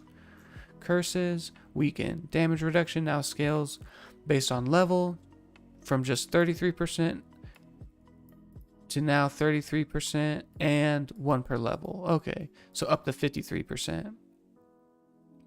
Or maybe. Yeah. Maybe? Yeah. Tooltip updated to now show the status changes. For the weakened skill, we added new damage reduction scaling to give more reason to spend additional points on the skill and to give it a more powerful identity. Paladin. Oh, it closes it for me. Jesus, I'm such an idiot. Wow. Ah, okay. Defensive auras, resist fire. Tooltip now displays max resist bonus. Max resist bonus. We added more information to the tooltip. Attack rating bonus. Damage scales based on distance to the caster. Aura will double damage at melee range and linearly scale to normal damage at maximum range. Resist fire synergy increased by 3%. Level scaling increased to 70%. Salvation synergy increased by 4%. Holy freeze damage based on distance to caster. Holy shock distance to caster. Sanctuary distance to caster. Thorns enemy when hit. We wanted to add more potential to the AoE damage aura since they are capable ways for the paladin to handle groups of monsters. By increasing damage based on distance to the caster, each AoE damage aura will have increased effectiveness while still maintaining the same cadence of visual graphics on the screen. Also, we saw that Holy Fire should scale better at higher skill levels to be consistent with general fire damage power compared to the other elements. For Thorns, we want to improve the gameplay around getting hit to deal damage, so we are making the skill deal flat damage based on attack attempts in addition to returning damage after getting hit. This will allow Thorns to have a more consistent combat performance instead of unpredictable and riskier results. Wow. Sacrifice. Damage to self now reduces per level from 8% to 8% to 1%.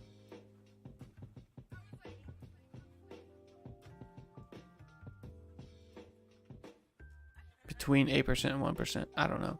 Maximum conversion chance increased from 50 to 90%. Smite tooltip now damages demons in addition to undead. Remove synergy blessed hammer. Increased damage. Now pierces target, friendly and hostile. Prayer synergy increased by 5%. Fist of Heavens now damages demons in addition to undead. So it's like a undead and demons, which that makes sense. I like that change more. It makes more sense. Casting delay. Tooltip pierces no longer forces you to attack when out of mana. So it'll just give you like a no, cannot cast. That's good.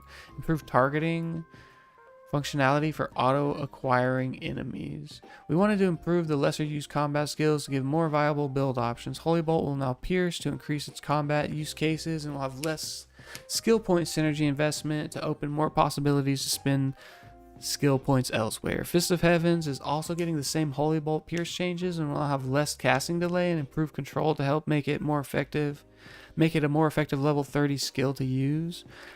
By allowing both Holy Bolt and Fist of Heavens to do damage to demons in addition to undead, we hope to open it up as a viable build options and to use in more situations. And last but not least, definitely not least, is the Sork. I don't expect to see many changes, but we'll see. Frost Nova damage scaling increased by about 25%. Makes sense. Frost Nova is more or less just like a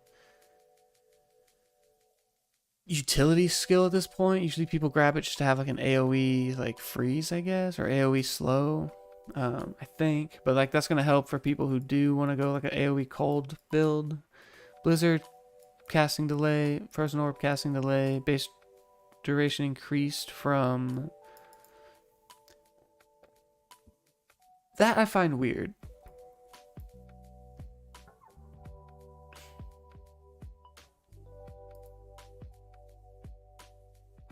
So if you take 10% is 12.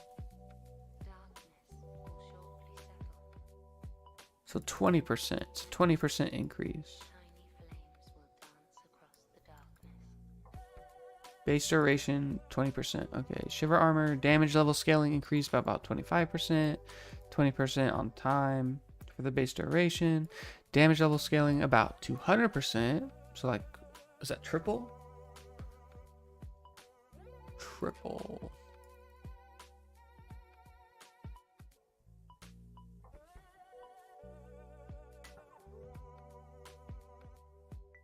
How do you like, if you were to multiply, if you were to do 3% of something, you would take, like, let's say 3% of one, you'd multiply it by that.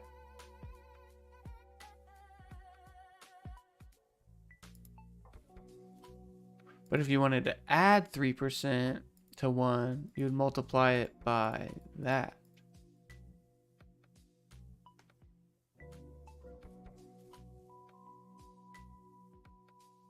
So if I wanted to add 2%,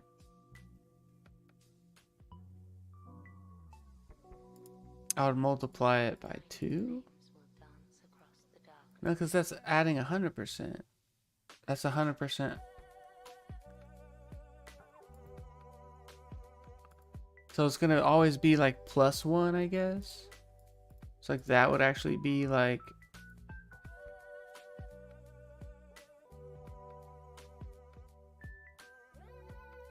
it's 200% double, like 100% is double, so 200% would be triple. I guess I'm making it way too hard. Like if 100% is double, it's not quadrupled. God, oh man, I'm not gonna worry about it. Increased by 200%. That's all we need to know. Duration increased from 6 to 12. Oh, that's the bonus per level increase. I was like, I didn't realize that was such a short fucking duration. Chill length bonus per level for level 16 plus increased. Defense baseline increased by like 30%, 33%. Defense bonus added 2%. With the cold armor skills, we want to further diversify them by ensuring that each has distinctive advantages. After these changes, chilling armor will have the greatest defense bonus and damage potential, while still only triggering on ranged attacks. Also, Frost Nova is receiving damage scaling improvements to give it more power where it was lacking in the later game. True. Static field added synergy for Nova. Nova mana cost reduced. The initial mana cost is now 13 from 15. Synergy added for Thunderstorm. Duration baseline increased from 32 seconds to 144 seconds. That's fucking huge. And then tripling the fucking per level. So hold on, is that tripling here too? No, it's less than triple, or more than triple. You can do 32 times 3, 32 times 4. Wait.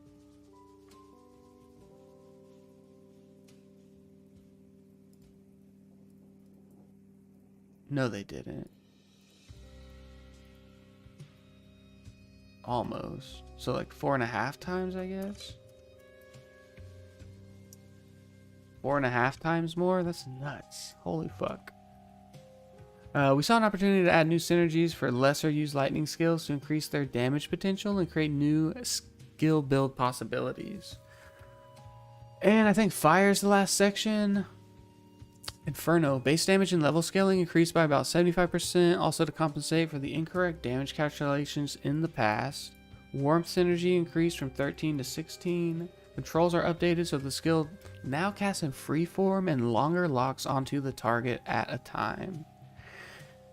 Mana cost baseline reduced from 7 mana per second to 4 mana per second. Range baseline increased by 75%. So that's actually a pretty big buff, but it's Inferno and I've never even heard of that skill. So I'm just trying to get, same with Blaze, never heard of it. Firewall has like some use case scenarios and they only updated the casting delay, casting delay, casting delay, limited max number of Hydra groups to 6.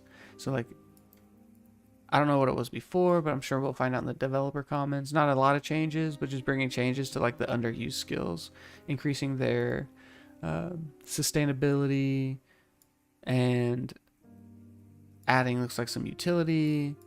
So that's cool.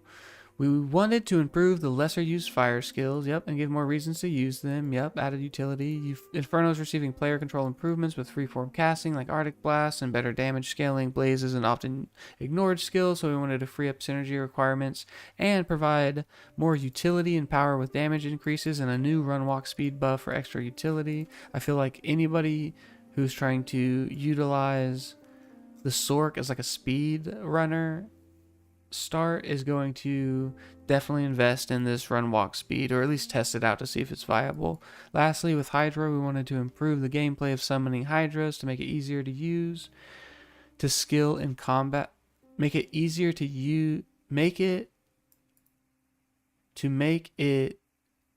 an easier to use skill in combat situations. Jesus Christ. Imagine missing a word in a sentence that makes a sentence fucking unreadable. Make it easier to use to skill and to make it easier to use to skill. To make it easier to use to skill.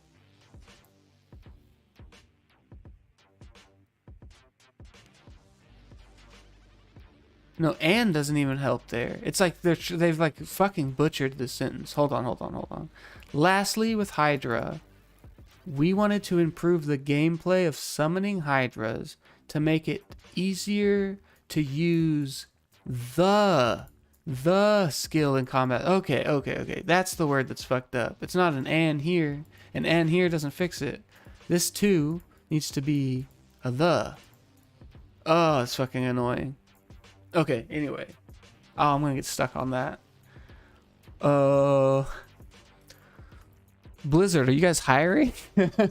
I'll type your shit for you. Hell, I'll even proofread it for you. I'm good at it. I find shit like this and I'm like, no, I'll edit that. Give me an edit button somewhere. Where's it at? I'll edit it right now. The dumbasses. Anyway. What does Steam want? Get the fuck out of my face is what it wants. I forgot what I was doing now. Oh, the removal of casting delay and the new limitation on max. Oh, no, we're not even done. This is like the very start of the fucking 2.0. This is just like all the balance changes. There's still so many things to go through. Hold on, how far does this go down? How big is this? Oh, fuck me. Oh, no. Oh, no. Oh, my God. There's so much to go through. No, we're gonna be here all fucking day. Oh no. Oh no, speed run. We gotta actually start going through this fucking fast. Oh shit.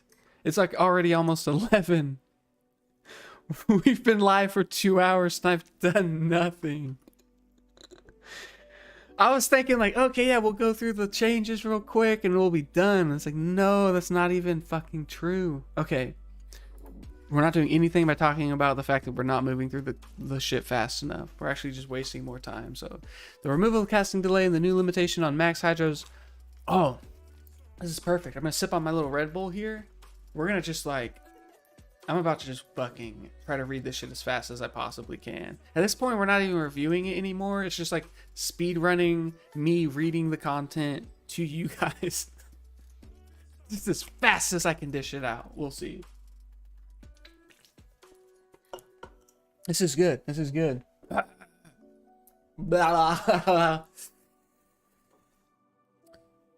we'll start here. All right. Everyone look at the clock. We're live at 1 hour, 48 minutes, and 20 seconds. And begin. The removal of casting delays and the new limitations on max hydras will match the maximum hydra count achievable from before the changes, but now players will have a much easier time to summon that amount. Back to top. Item tooltip changes. Old tooltip versus the new tooltip. Piercing attack is now X% piercing attack. Quantity current stack is quantity current stack of total. Percent chance to open wounds is percent chance plus percent chance to open wounds. So plus percent chance damage taken goes to mana. Plus percent chance of crushing blow.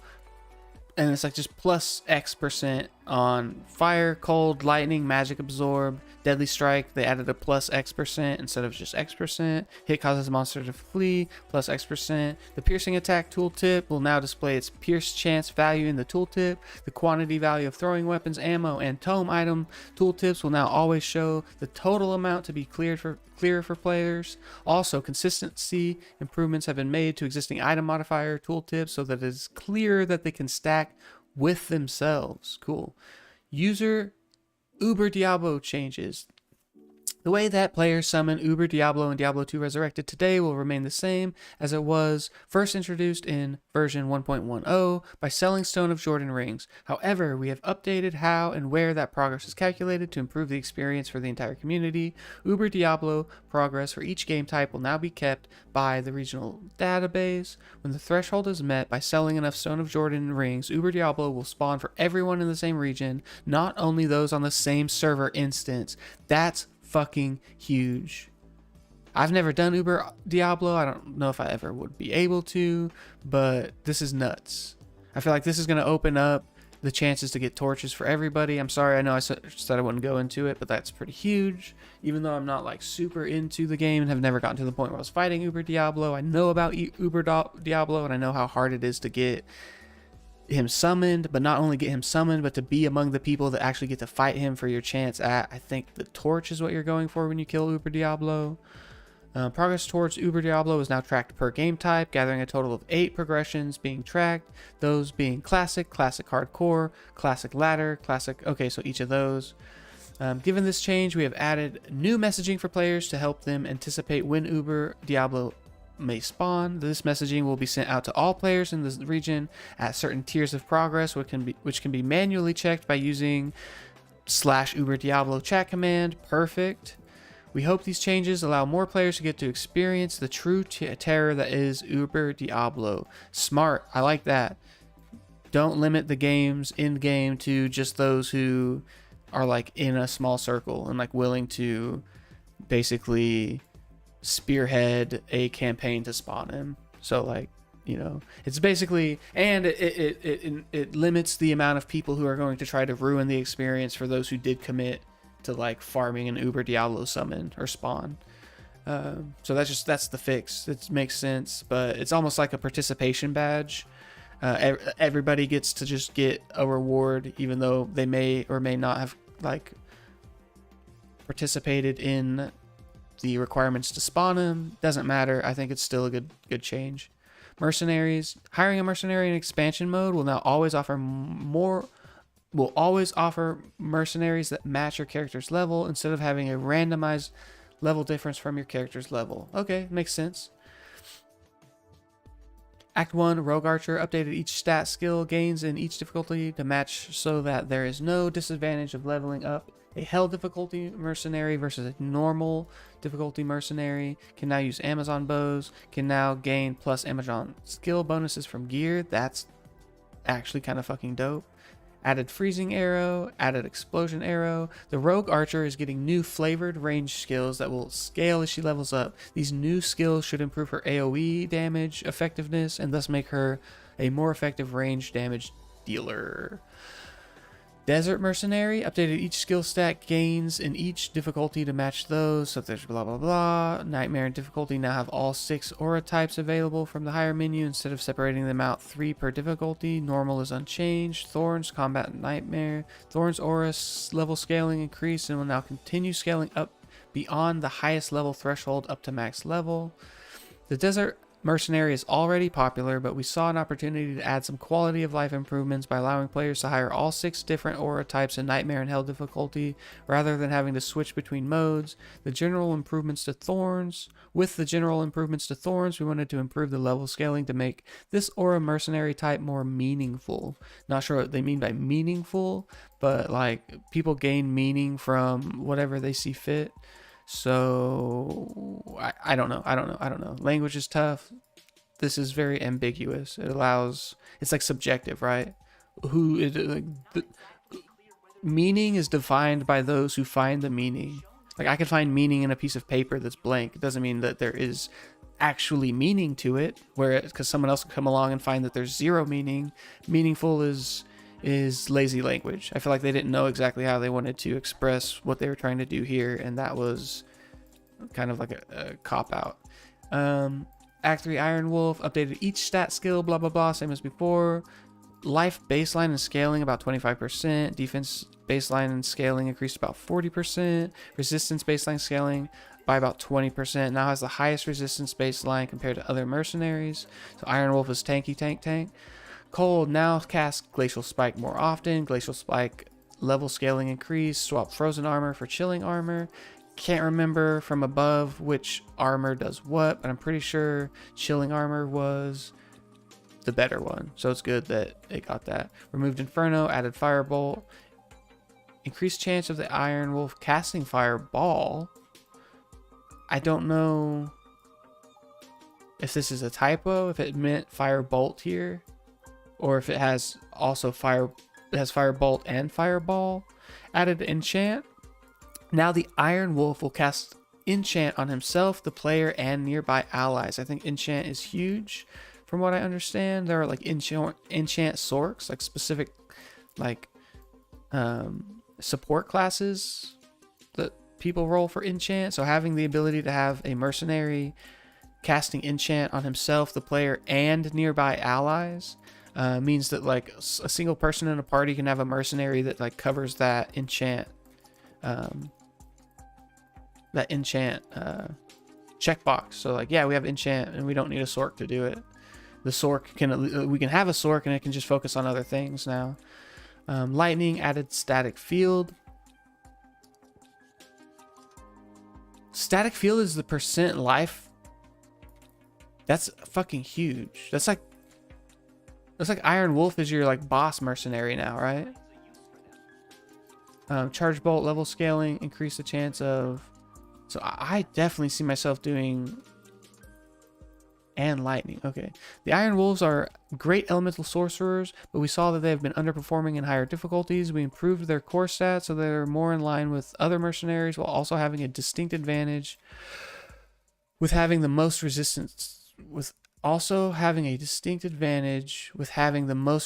values. For skills, we wanted to embrace their elemental fantasies, so we decided to give new flavorful utility skills to further incentivize reasons to want to use these mercenary types. Yeah, Lightning Iron Wolves, I definitely see people using for boss fighting, especially if they're not a sork, or if the sork doesn't want to go static field. I feel like that's kind of OP. Like boss fights are going to be nuts with that, I feel like. It depends on how often he casts it and shit like that, but the fact that he even has it in his tool belt is pretty fucking cool. Has a chance. Like, you're not going to like, I don't think you're going to get an Iron Wolf, like a sork, teleporting next to Diablo and just like static feeling him down to like 2 HP. But we'll see how that works. Barbarian Warrior. Okay, nice. Can now gain plus Barbarian skill bonuses from gear. Dope. Updated, same as others. Life baseline increase. Now has the most life compared to other mercenaries. Defense baseline and scaling increase, and the scaling at higher levels was reduced. Now has the highest defense baseline compared to other mercenaries. Whereas, okay, so this is the highest resistance, elemental resistance. This is the highest defense, so like armor. Dual wielding, a new ferocious barbarian is available for hire from Qualkek. These warriors cannot use two-handed swords, but are well trained in the art of dual wielding, utilizing frenzy, taunt, iron skin abilities. They lure enemies in and unleash a fierce barrage of attacks. Two-handed, bash level scaling increased, and will no longer be capped at level 80. Stun, no longer capped at level 80. Added a battle cry. Ooh. That's cool too. That's useful. So like, I'm gonna guess that parties are gonna min max these new varieties to have like potentially no longer the need to have certain support characters, right? Not maybe like completely, but like maybe you can, maybe it's gonna like totally redefine the mercenary meta. It seems like that's what they're trying to do, because these are huge changes. We want to give the Barbarian Warrior more identity while still maintaining his barbarian fantasy. So we decided to give him the battle cry skill as a new way for him to debuff enemies, which should prove to be a useful utility for players. In addition, we wanted to increase his life and defense scaling to ensure that he is the tougher mercenary type. By adding a new dual-wielding Barbarian Mercenary, we hope to provide a powerful, fast-hitting merc that challenges the status quo of common mercenary choice among players. Literally, exactly. That's tight. Rune words: Plague, Crystal Sword, Cham Shell, 20% chance to cast, blah, blah, blah, blah, blah. For the first time, players will have the chance to unlock a host of new rune words in the ladder system. These will be exclusive to the ladder, like the previous set of ladder-only rune words in the original Diablo 2 experience. At the end of a ladder season, players who successfully made these rune words will have their ladder characters be moved into a non-ladder version of the game. Who successfully made these runes will have their ladder characters be moved into a non-ladder version of the game. At the end of the At the end of a ladder season, players who successfully made these rune words will have their ladder characters be moved into a non-ladder version of the game. Question. It seems as though the way this is worded, they're implying that if you are not successful in making these rune words, that your character will not be removed or will not be moved to a non-ladder version of the game at the end.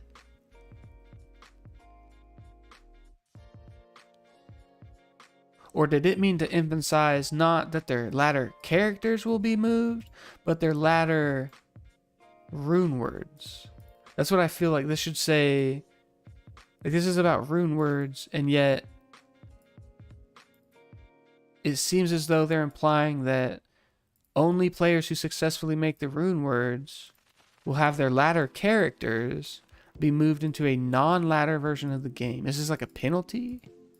If you have these rune words that are ladder specific at the end of the season, you get moved to like a non-ladder version of the game, like separate from all the other players. I don't know. This seems fucking weird.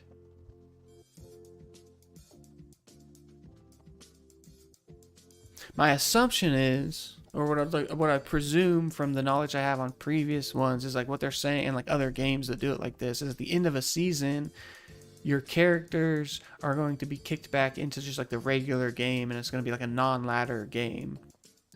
So meaning that in order to get access to these rune words, the only way to do it is to play the season ladder to get this like exclusive content. And then at the end of the season, basically at the end of the season, the non-ladder content is going to be shifted heavily in favor of those who played the ladder, because they're going to have access to these new rune words immediately. They're going to already have them. And then I think once the season's over, the season exclusive rune words are then released to non-ladder, would be my guess. Or is it like literally you had to have played in the ladder to get the rune words, and like now that the ladder's closed, like you've missed your opportunity? That's actually kind of crazy. It's crazy because it incentivizes like actually playing until you get the rune words, right? So like the ladder, yes, you're going to be playing to get your spot on the ladder, but then there's like this underlying incentive to continue playing beyond that,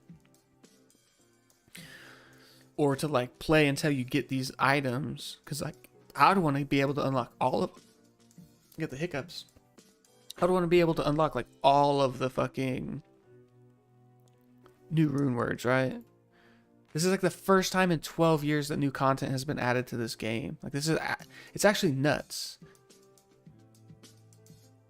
I'm not even like a D2 Andy either, so it's like you can't even like I think it's nuts from like a D3 Andy perspective, where like my Diablo experience started with D3, and I can still appreciate the fact that a game 12 years ago had its last updates and is now getting like crazy new content.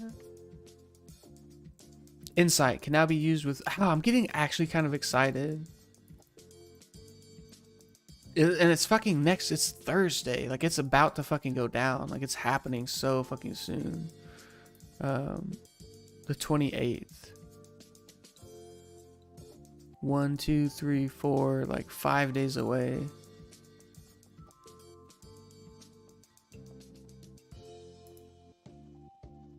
Oh, yeah, shit. Okay.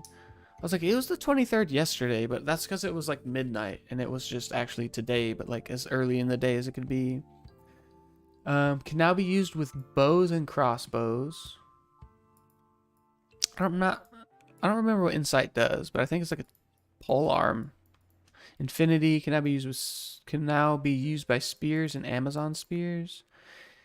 Obedience can now be used by spears and Amazon. Insight is a popular rune word, and we feel that allowing it on ranged weapons will promote more build possibilities that complement the skill and mercenary changes seen above. Respect. New rune words. All right, this is actually kind of cool. Plague, sword, claws, and daggers. Cham, shale, 20% chance to cast level 12 lower resist when struck. 12% chance to cast level 15 Poison Nova on striking. Level 13 to 17 Cleansing Aura when equipped. I don't know what Cleansing Aura is, but damn, +1 or +2 to all skills. That's fucking nuts. If you roll a +2, 20% increased attack speed, up to 320% enhanced damage, -23% to poison resistance to enemy. Scaling deadly strike based on character level, 25% chance to open wounds, freezes target +3. What? That's nuts. Pattern, claw, damn. So these are both claw possible. 30% faster block rate, enhanced damage, bonus attack rating, fire, lightning, cold, damage, poison over time, strength, dex, and resistance. Tall or Thol.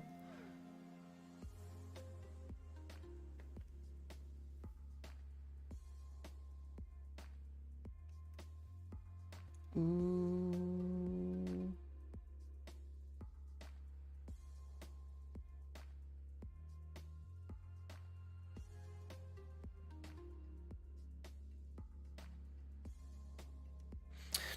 Bum bum bum bum bum bum bum.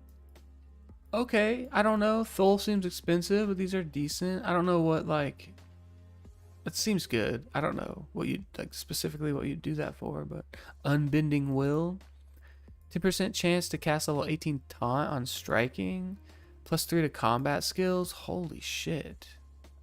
But like, look at that fall. That's a 6-socket sword. Increased attack speed, enhanced damage, max damage, attack rating, increased undead, increased attack rating undead, lifesteal, prevent monster heal. Oh shit. Damage reduced by 8. Requirements -20. I got a feeling. Woohoo!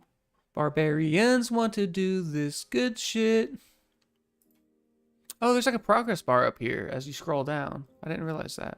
So cool. We're about over halfway through. 2 hours in. It's not going to take another 2 hours. We're flying. Wisdom, helm, pull, if, eld, piercing attack. It's a helm. Okay. So I guess that's any piercing attack? I don't know. Bonus attack rating, mana stolen per hit, higher thing, stamina cannot be frozen. Mana, 15% damage taken goes to kill. Okay, so like mana, energy, stamina drain. This seems good. This is like a mana, it's gonna give you a fuck ton of mana return, and cannot be frozen, and slower. Like, this seems fucking good. This seems like it's gonna be like a staple helmet for those that can get it.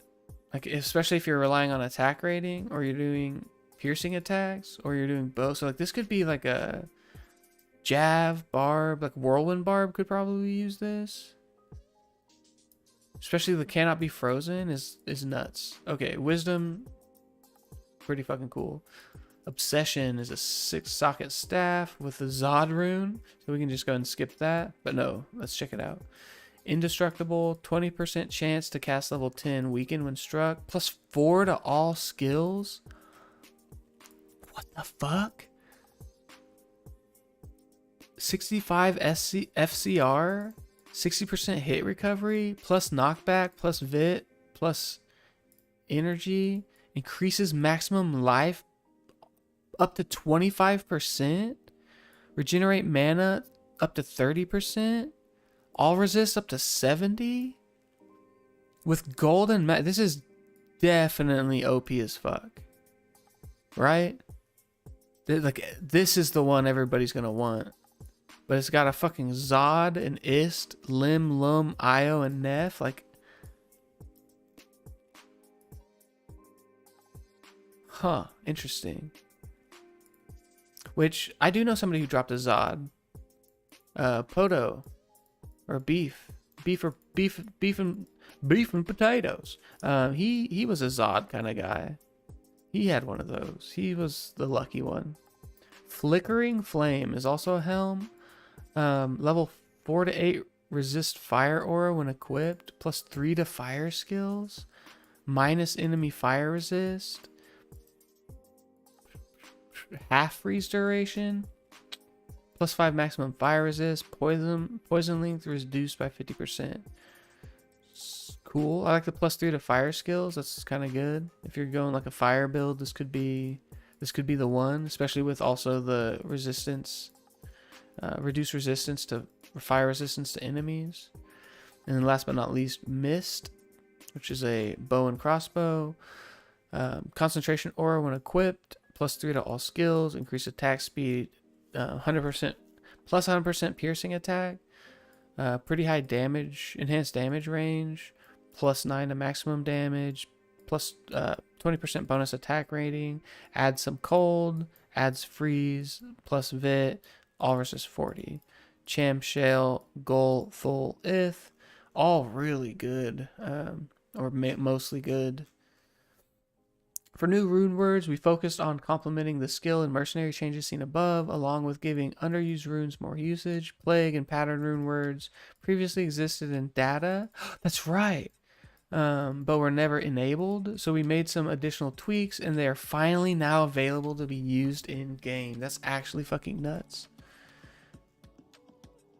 Plague and pattern previously existed before and then never were activated, and now they're fucking here we go. New Haradric cube recipes. New Haradric cube recipes are ladder exclusive. 1 Ral, 1 Soul, 1 Perfect Emerald, plus 1 normal set weapon. Exceptional version of set weapon. Ooh. Damn. Exceptional. So they're giving you the option to upgrade sets. We felt that players enjoy the current Haradric cube recipes for upgrading unique items, so we decided to offer the same capability for upgrading set items. This can add more possibilities by using lower level set items for more character builds. So basically it's kind of like other games where you take an item, like a set item that has good stats or whatever, and you take like the base item and you upgrade its defenses to like an end game item level. It still has the same set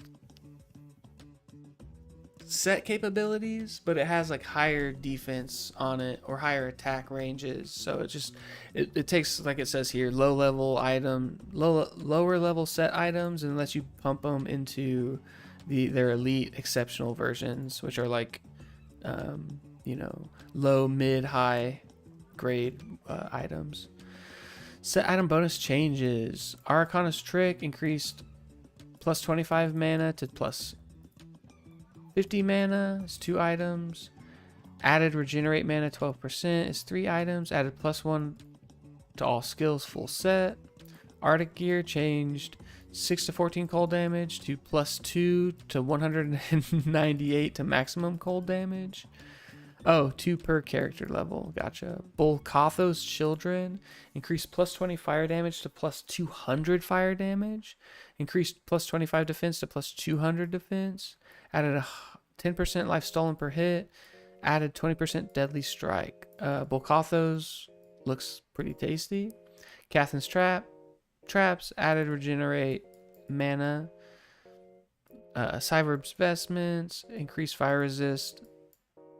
+15 to +25, added 25% bonus attack rating, added +50 defense. Cow King's Leathers, 100%, +100 defense, +100 life, +1 to all skills for the full set.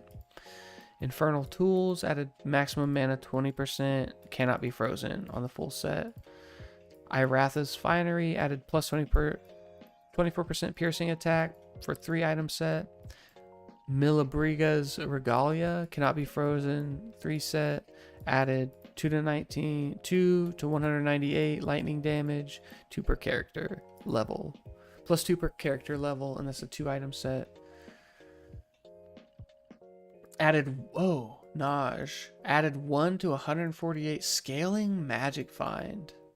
Very nice. Replenish life +10, replenish life +20, so increased. They doubled it. Added 2 to fire skills. Added increase max life 12%. Sazabi's Grand Tribute. Poison length reduced 75%. 2 items. Full set gives you +1 to all skills. Full set also adds a damage reduced by 16% tag, which is kind of fucking nutty, I think. Vidalas, which I think people already use Vidalas. Mana stolen per hit at the 2 items, and then full set adds changes the flat cold range to a scaling maximum cold damage by level. Many improvements have been made to set items that are generally underused by players. These will offer more reasons to equip multiple of these set pieces, and to give some sets new capabilities to make them stand out more, which further fuels more build diversity. Level area changes. Player now must smash the compelling orb to enter the Durance of Hate instead of killing the council. This means the Kalim's Will quest needs to be completed to use Durance of Hate level 2 waypoint.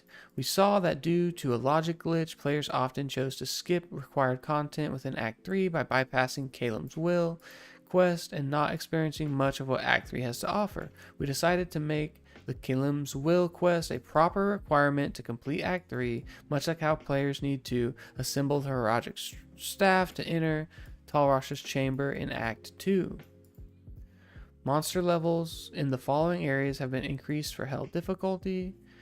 Oh, nice! So they added a lot more level 85 zones, which is fucking nuts.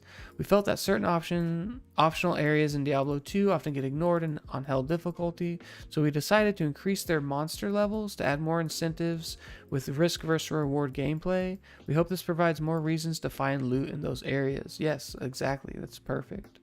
Like, if there's underutilized areas and you want people to go there, give them a reason to go there. This is kind of like forcing. This would be like the opposite of that, right? Instead of being like, oh, actually, and we saw that people were skipping it, so now there's like an additional reward for completing Kalim's Will to like incentivize players to do it. You still can skip it, but we see that most players will go complete it anyway to get the reward. That's what like this kind of does, but they did it different up here. It's like, nope, we just flip the switch, fix the glitch. Now you have to have it. Sorry, you don't get anything extra. Here it's like, no, we see that these areas aren't being used and like you're just skipping over them or not farming them. Here's a reason to go farm them. Perfect, I'll do it. Abaddon, I'll do it. Pit of Archeon, I'll do it. Which these are like RNG spawns, right? A lot of these, or some of them anyway. So that's cool. Oops. Quality of life updates. General added language support for non-ASCII written language. Added player messaging for when a player tries to launch the game on an out-of-date patch version. Added message of the day capabilities to the main menu to allow us to share important game updates with all players. New feature, legacy graphics immolation. There is now an option in the graphics setting menu under legacy that allows you to choose between 3 different immolation options for the legacy game graphics. The options are GDI, Glide, and Resurrected. GDI emulates the software rasterization of the original legacy mode and does not apply any filtering. Glide emulates the hardware accelerated backend of the original legacy mode with bilinear filtering. Resurrected uses the Glide emulation with the additional fixes in place to address an artifact that would occur during the original Glide rendering. We feel Resurrected is the definitive immolation mode players should use, but we noticed feedback during PTR that some players preferred the style of legacy graphics released at launch, which did not have any filtering and most closely resembled the software rasterization of the original legacy game. We hope these immolation modes provide players the means to choose the legacy graphics they prefer. AI improve the reliability of pets, summons, and mercenaries teleporting to the player instead of being despawned. Barbarian. Updated Barbarian leap and leap attack animation behavior to give it a smoother trajectory so that it should keep the Barbarian on screen at all times and reduce jerkiness when he lands. Character selection. Newly created characters will now sort to the top of the character selection list. Gameplay. When holding down a mouse button to target an enemy with a skill, the skill will continue to execute after that target dies. Minimap will now automatically reopen after death if you had opened it prior to dying.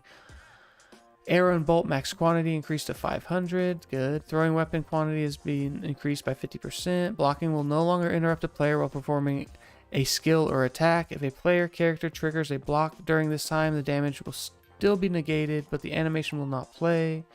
Changed how... Wait. So is...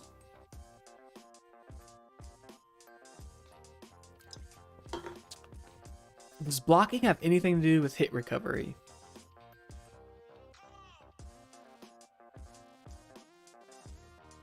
Anyway, changed how attack speed is determined while dual wielding weapons. Swapping weapons between hands should no longer result in dramatically different attack speeds. Cool. Character hit recovery will now have diminishing returns when being hit by another player to prevent like builds that just lock out the other player from attacking or casting or doing anything. So that's decent. That's good PvP quality of life shit. Or not even quality of life. That's a good PvP change. It allows some like counterplay to people who build builds that just try to lock you down with hit stuns or whatever. Quick cast skills behavior has been unified such that left click quick cast skills behave in the way the right click behavior operated. We want to fix some of the awkward lockouts that reject player inputs from casting skills. For PvP, we added a way to reduce hit recovery spam to prevent edge cases of characters being locked out for too long. Yeah, that's good. Mercenary UIs will now display if the mercenary cannot use a skill because they are too low level. Online. Added messaging if a player attempts to create a private channel with a name longer than the character limit. Added a offline chat command which sets your user preference to offline. Added an option for players to control join access to their private games on consoles. Added a toggle button to show hide your game password. Smart. Because otherwise your password's just always displayed and it's annoying as fuck. Vendors. Players can now buy pre-filled tomes and keys when using a controller. Performance. Optimized particle effects on some console platforms. Added a visual effects quality option for PC players. Optimized vendor quick move actions to reduce delay. Settings. The offline game difficulty scale setting will now persist between game sessions. Added an option to choose whether or not to confine your mouse cursor to the game screen. That's cool. Added a VRAM usage bar in the blah blah blah. Bug fixes. Accessibility. Fix some bugs. Some issues in the UIs that could occur when using a large font mode. Fixed an issue where Cloak of Shadows defense calculations was incorrect. Oh shit, I wonder if that's why I fucking would die sometimes. Anyway, Druid fixed an issue where Hunger was not costing mana if it was cast without a target selected. Crazy. Druid Solar Creeper will now properly consume corpses and restore mana whenever the Druid is missing mana. Rabies now properly consumes mana when your attack misses. Fixed an issue where you wouldn't be able to weapon swap if you were wielding a bow with no ammo as a paladin on controller. Fixed an issue where you could not disable auras as a paladin if you're using a bow without ammunition on controller. Fixed an issue with blah blah blah. Fixed an issue where Sanctuary was not granting its bonus damage to undead. Fixed an issue where unique monster packs with mana drain were draining way more mana than was intended. Fixed an issue where fire enchanted monsters were doing too much damage in nightmare difficulty. Fixed an issue with attacking as a werebear with 2 weapons equipped. The primary weapon will be used exclusively when attacking while transformed. Fixed an issue where using a skill could be interrupted if a player dodges, avoids, or blocks while executing a skill. Fixed an issue where uninterruptible skills could be interrupted within a 1 frame window if you were using the skill repeatedly. Fixed an issue where the skills granted by items sometimes could be used on a controller. Couldn't be used on a controller. Fixed an issue where you could be blocked from talking to an NPC if a player initiates a trade request with you while you're talking to an NPC. Fixed an issue where weapon swap was not updating faster run walk on the game client. Fixed an issue where bindings for O skills wouldn't persist after dying and joining a new game. How many more are there? Binding O skills. Fixed an issue where one of the Chaos Sanctuary seals was difficult to select. Fixed an issue where the Glacial Trail entrance wouldn't highlight. Fixed an issue where continue to move after running out of stamina could cause the stamina bar not to refill. Fixed an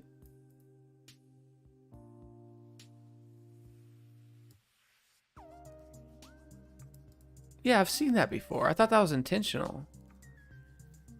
I thought it was like if you kept moving after your stamina drained, it like forced you to stop to regain mana. Or stamina. Fixed an issue where a room in Act 1 caves had misplaced walls.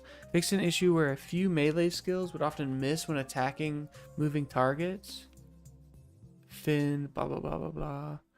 Fixed an issue where quick cast melee skills would sometimes fail to execute properly under certain circumstances. Fixed an issue where force move and quick cast skills could still operate when in a full screen UI menu in legacy mode. Fixed an issue that could cause players to miss their attack when using melee skills against enemies that are just barely within striking range and moving away. Fixed a rare issue where casting spells rapidly could result in incorrect mana cost in certain networking situations. Fixed an issue where replenishing and propagation item modifiers were not triggering when quantity was removed from melee skills. Fixed an issue where mercenary damage bonuses were being applied inconsistently. This will mostly affect damage when no weapon is equipped.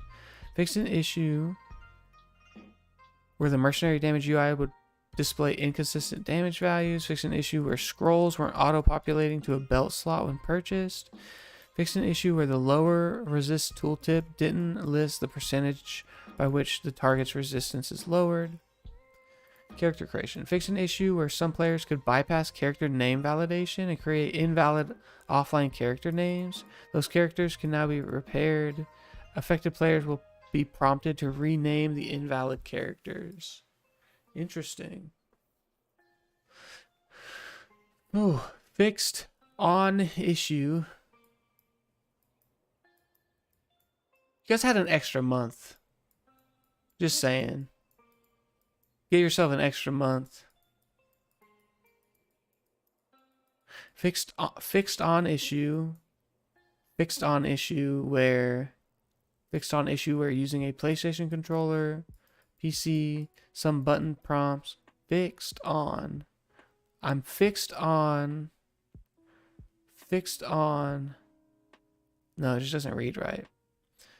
Fixed an issue where using a PlayStation controller on PC, some button prompts could appear with an Xbox controller button icon.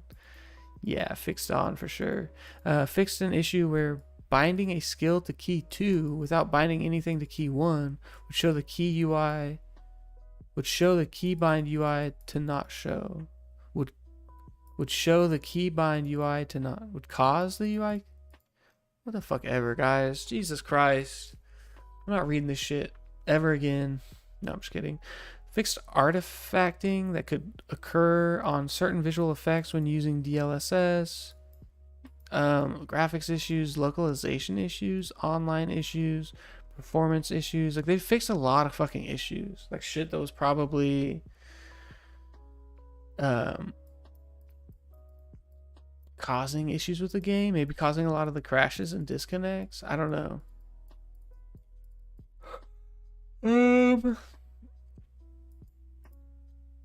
Fix the crash that could occur when exiting the game. Fix the crash that could occur during the Pandemonium event. Miscellaneous crash stability fixes. Settings, fixing issues, settings, modding update. We have added new columns to various .txt files. This will cause compatibility issues for current